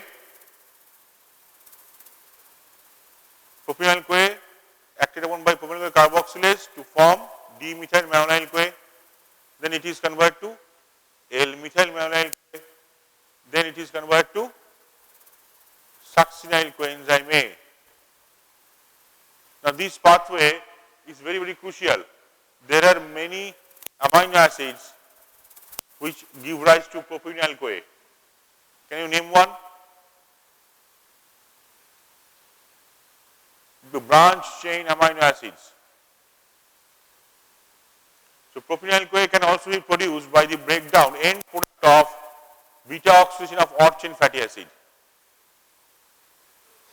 Beta oxidation of odd chain fatty acid. Now this enzyme, propionyl CoA carboxylase, converts to D-methyl malonyl CoA. Then racemase will convert it to L-methyl malonyl CoA.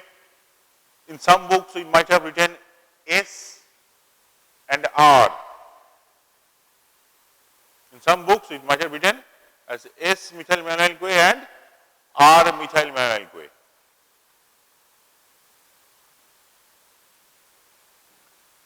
This step is catalyzed by isomerase enzyme, which requires vitamin B12. Vitamin B12 or methylcobalamin is used in only 2 reactions in our body. Only 2 reactions require methylcobalamin as coenzyme. One is here, and another is in methionine. Production of methionine from homocysteine.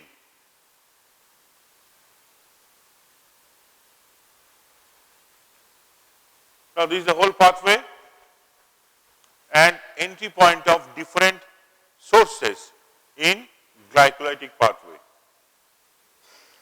Lactate and some amino acid will give rise to pyruvate. Other amino acid will give rise to oxaloacetate. Glycerol will give rise to dihydroxyacetylene phosphate, and from there it will go to glucose formation.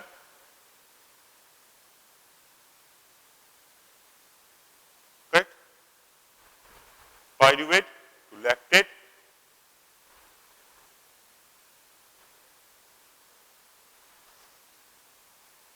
Correct?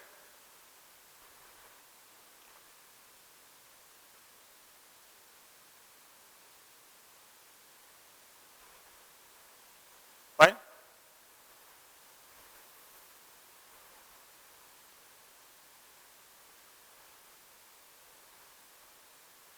This is everything you have to remember.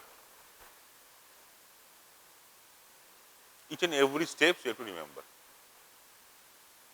To do so, do whatever you might do. Up to you. Either you listen with a nictitating membrane on your eyes in the afternoon class, or you listen carefully so that it can help you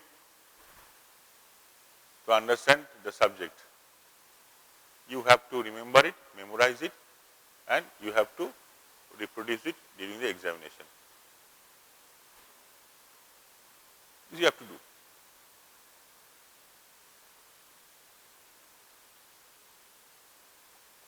Now, these are the topics. আচ্ছা এটা দরকার নেই, এগুলি দরকার নেই। এইটা দেখো, glycolysis and gluconeogenesis, এই কোশ্চেনগুলো দেখো। Sometimes they might ask like this, है ना? Instead of asking flat sources and reactions, they might ask like this, that glycolysis yields how many high energy phosphates? 2. So gluconeogenesis expends how many phosphates? You have to calculate. You have to calculate. দেখো reactions দেওয়া আছে, gluconeogenesis কটা দেওয়া আছে। Answer of this first question, this is here. Answer of this second question, this is here. Now you compare which one require how many ATPs. Glycolysis require how many ATPs?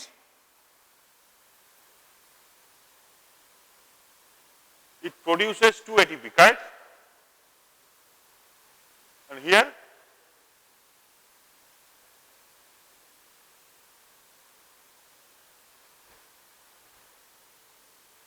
these two are same? No. So how many? 2 NAD means 4 ADP, ATP. So how many? Huh? Expenditure of 4 ATPs. है ना? তাহলে a futile cycle. See?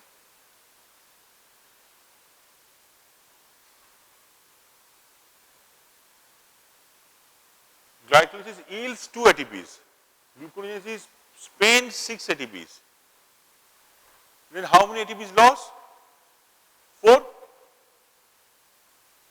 So to produce glucose from non-carbohydrate sources is actually energy losing pathway.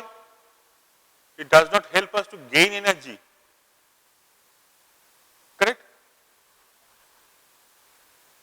That's why it's called a futile cycle. Both pathways would waste how many phosphates per cycle?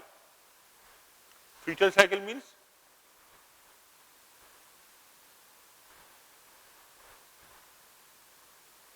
a futile cycle is that which does not produce any energy, which does not produce any energy. তাকে বলা হয় futile metabolic cycle. So gluconeogenesis is a type of futile cycle. Then what is the need to get this thing operating always?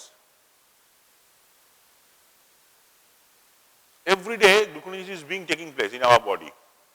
Every day. And that is so necessary, so important, that without gluconeogenesis we will not survive even a single morning. We have our dinner around 9 o'clock, 9:30, and wake up around 6 o'clock. Till then, if we survive because of our gluconeogenesis. So is it futile? Futile means it does not produce energy, but it is not futile in that sense, because it helps us when no other sources are there to acquire glucose. When we are sleeping, there is no source of glucose, but we wake up because our blood glucose level is maintained during the sleep. If it falls during the sleep, we will die during the sleep. We will never wake up. So any babies, any fetus will not survive if any defect is there present in one of those enzymes which perform gluconeogenesis. Metabolically defective enzymes are there. If any defect occurs in these enzymes, the fetus will never survive, will never come out.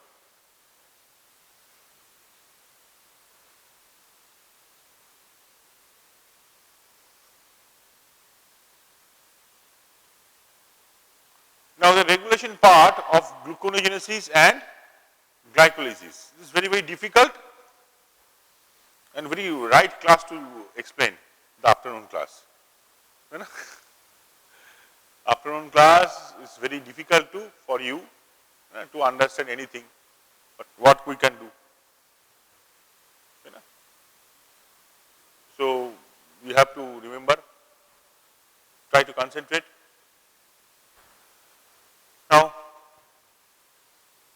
the regulation part, since they are reciprocal to each other, the regulation part is very difficult to understand. It depends on metabolic state. It depends on metabolic state of the individual. Now, there are 3 physiological metabolic states. What is metabolic state? If I go to define, it will be difficult for you to understand. But rather, if I give you example, then you will understand better. So, there are 3 types of physiological metabolic state: well-fed state, next is fasting state, next is starvation state. Correct? When we get up in the morning, we are in fasting state. Then we have our breakfast, 8:30. Then 12:30 we have our lunch. Then 4 o'clock we have our snacks. Then 8 to 8:30 we have our dinner.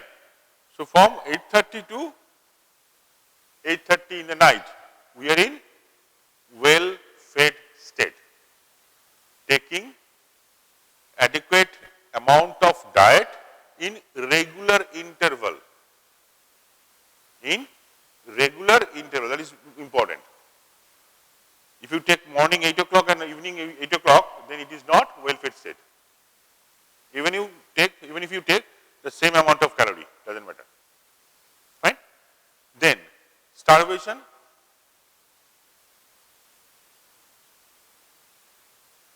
When we fast for more than 1 day,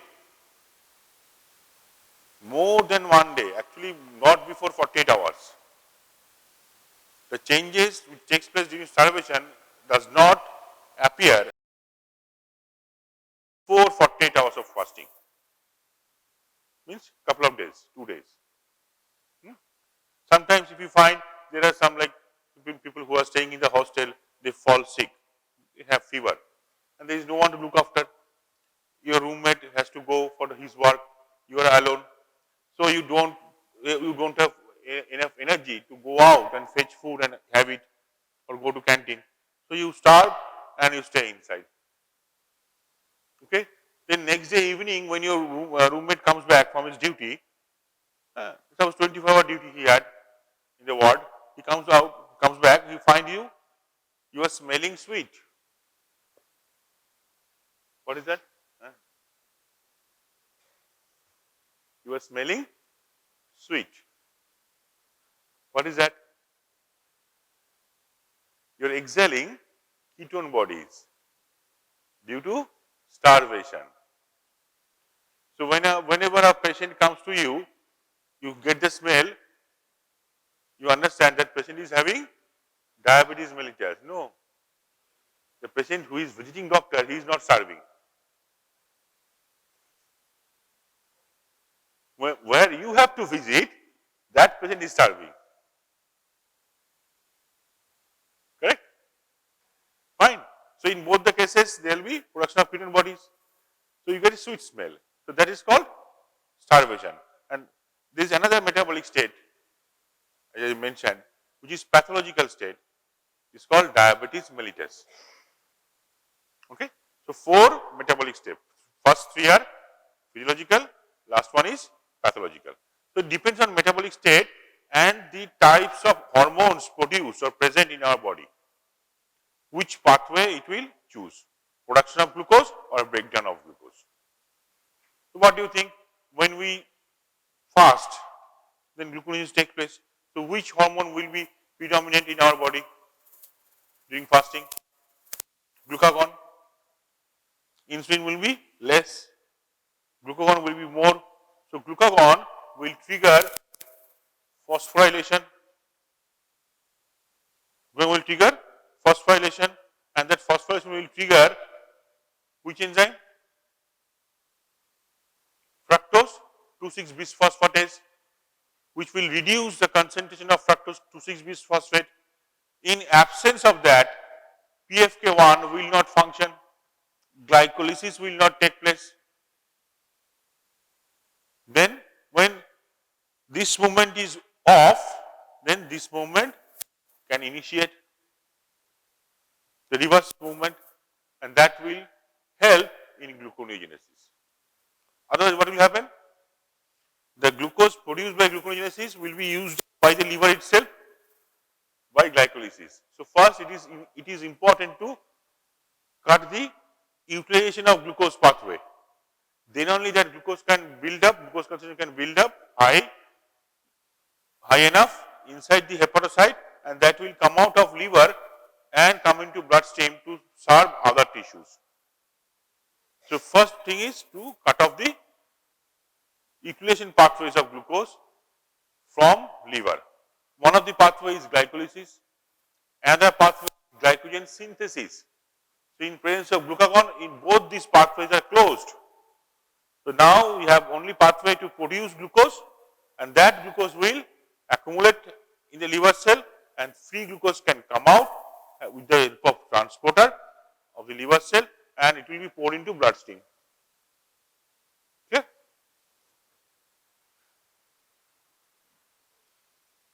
Now, can you write this diagram? This shows the regulation part of the gluconeogenesis and glycolysis.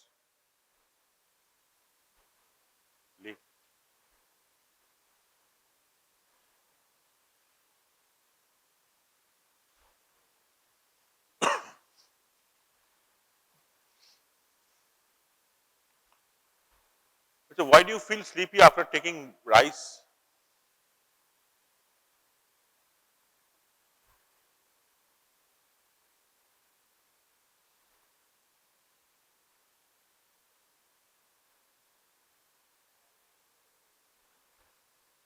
বলো, glucose বাড়ে, তার জন্য active হওয়া উচিত।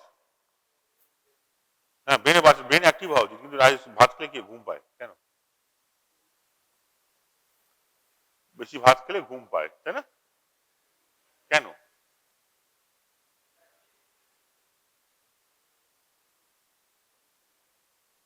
বল কেন ঘুমাচ্ছিস এরকম? দাঁড়া, হ্যাঁ, হাইপারগ্লাইসেমিয়া রয়েছে, তাই তুই ঘুমাচ্ছিস কেন? অ্যাক্টিভ থাকা উচিত, তাই না? যে রেডিওতে ব্যাটারি ফুল থাকবে সেই রেডিওর আওয়াজ বেশি হবে, সবাই জানে।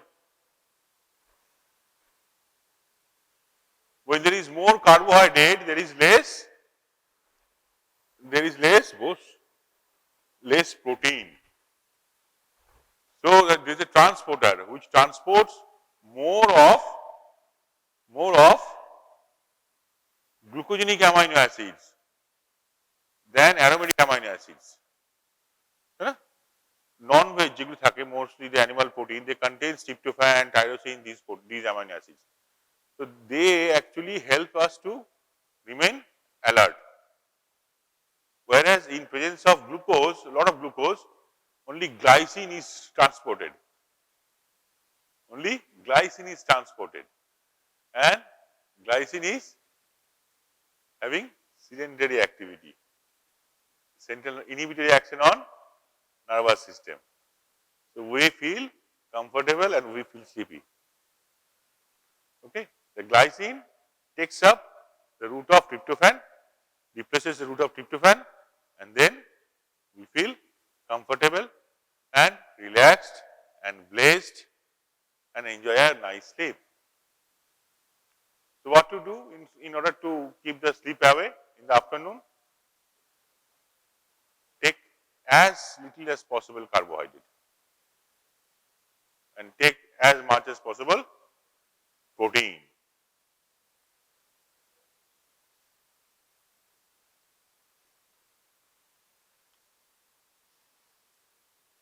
Okay. So these are the shortest way, the simplest way to explain the different points of regulation of gluconeogenesis and glycolysis.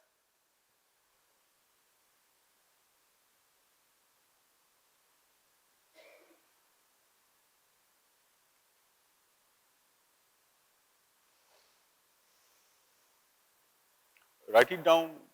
You might expect this in examination. The carbohydrate metabolism is not there in the examination, right? That's why you are so relaxed. No, it is there in the next exam. So this week you have to bear with me. Yeah. Next week you will have a revision session, but not this week.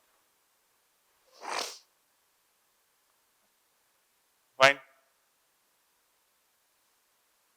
Some points just go through.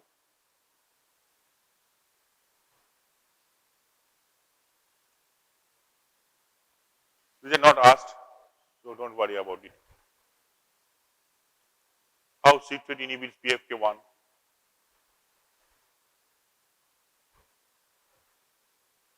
So many things are there. দরকার নেই.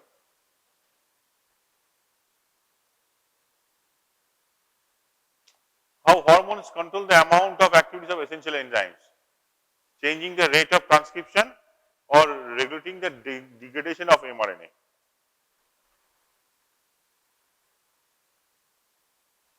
Allosteric control বলি না আমরা মাঝে মাঝে, কি করে হয় সেটা দেখা যায় না।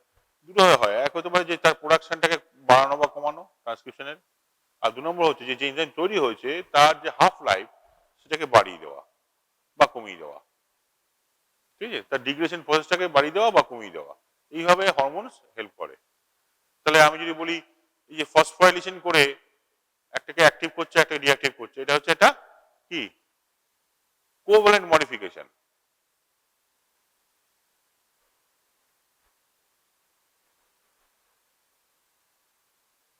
Insulin stimulates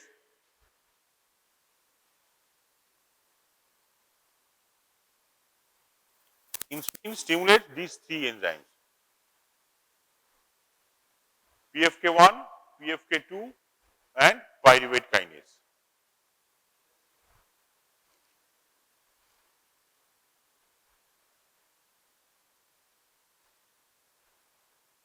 Glucagon does just opposite to that. It rises during starvation, inhibits the expression of PFK1, pyruvate kinase and PFK2.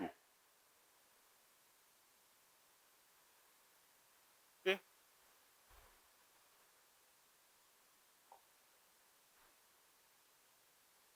It also stimulates the production of two enzymes, pepsic and fructose 1,6-bisphosphatase. Pepsic and fructose 1,6-bisphosphatase. Now see, do you think another enzyme is missing? Glucose 6-phosphatase? Huh? It is not regulated by glucagon.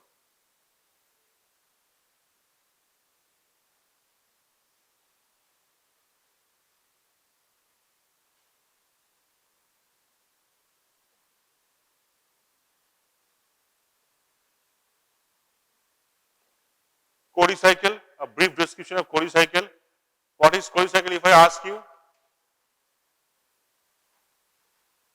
What is Cori cycle if I ask you? বলো, বল, তুই বল, বল না, দেখে দেখে বল না, দেখে নেই, দেখে নেই। What is Cori cycle?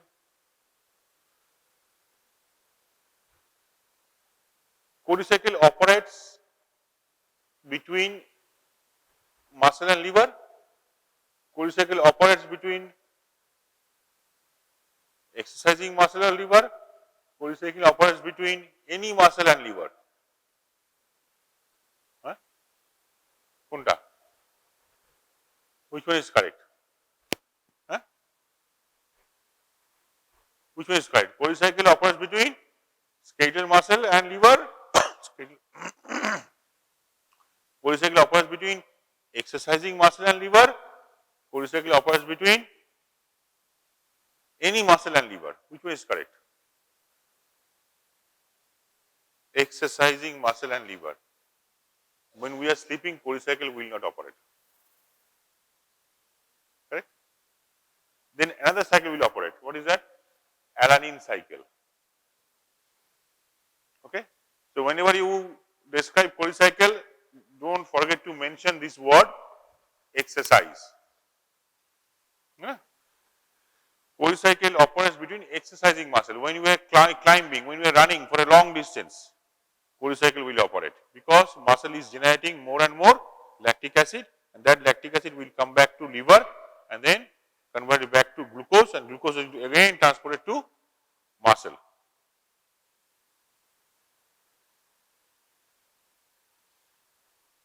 Cori cycle.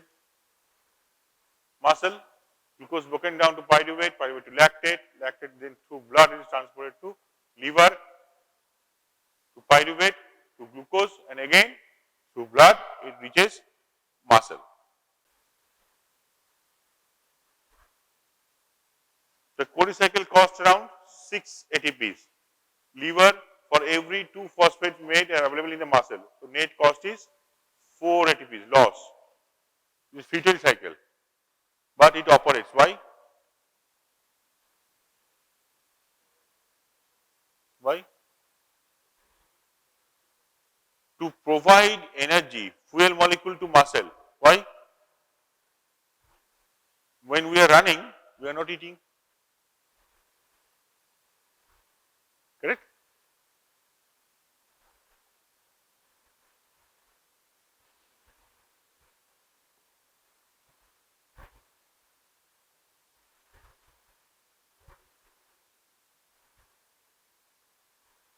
Clear? A sleeping muscle and exercising muscle, energy requirement is very, very different. A large difference is there.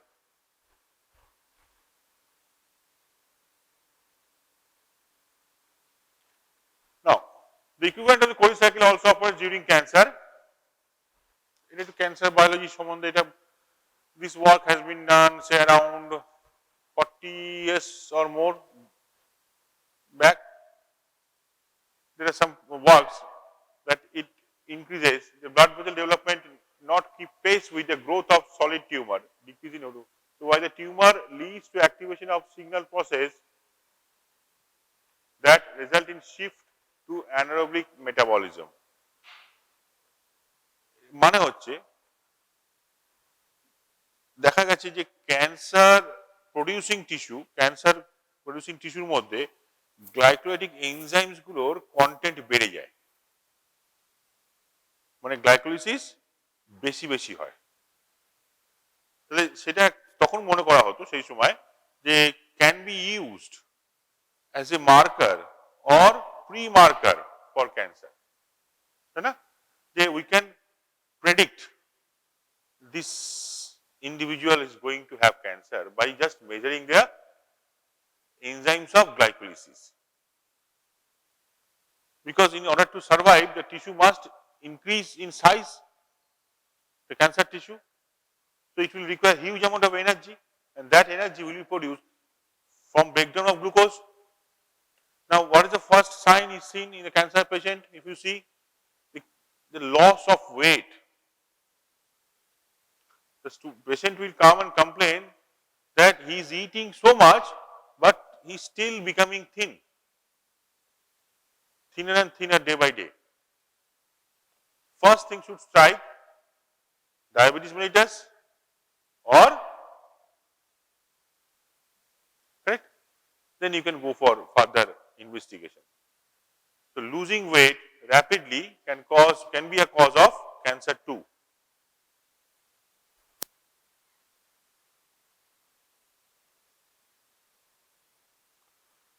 Energy cycle, Cori cycle, ও অ্যালানিন সাইকেলটাকে হারিয়ে নিয়েছে, ঠিক আছে, শেষ হয়ে গেছে। অ্যালানিন সাইকেলটা আছে বোধহয়। Alanine cycle is nothing much, if you want I can draw. Only thing is the muscle produces alanine and which goes back to liver.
Difference is this.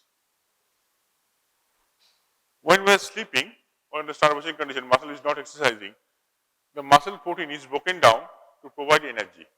It is broken down to form alanine, most common amino acid. This alanine is transported to liver, where it is converted to pyruvate by transamination ALT, and pyruvate is converted to glucose via gluconeogenesis. Glucose is transported back to muscle. Now this cycle operates every night in our body. In glucose is converted to pyruvate. Then pyruvate is converted to, because muscle is not exercising, so there is no question of production of lactic acid. So pyruvate is converted to alanine by alanine transaminase present in the muscle, and then this cycle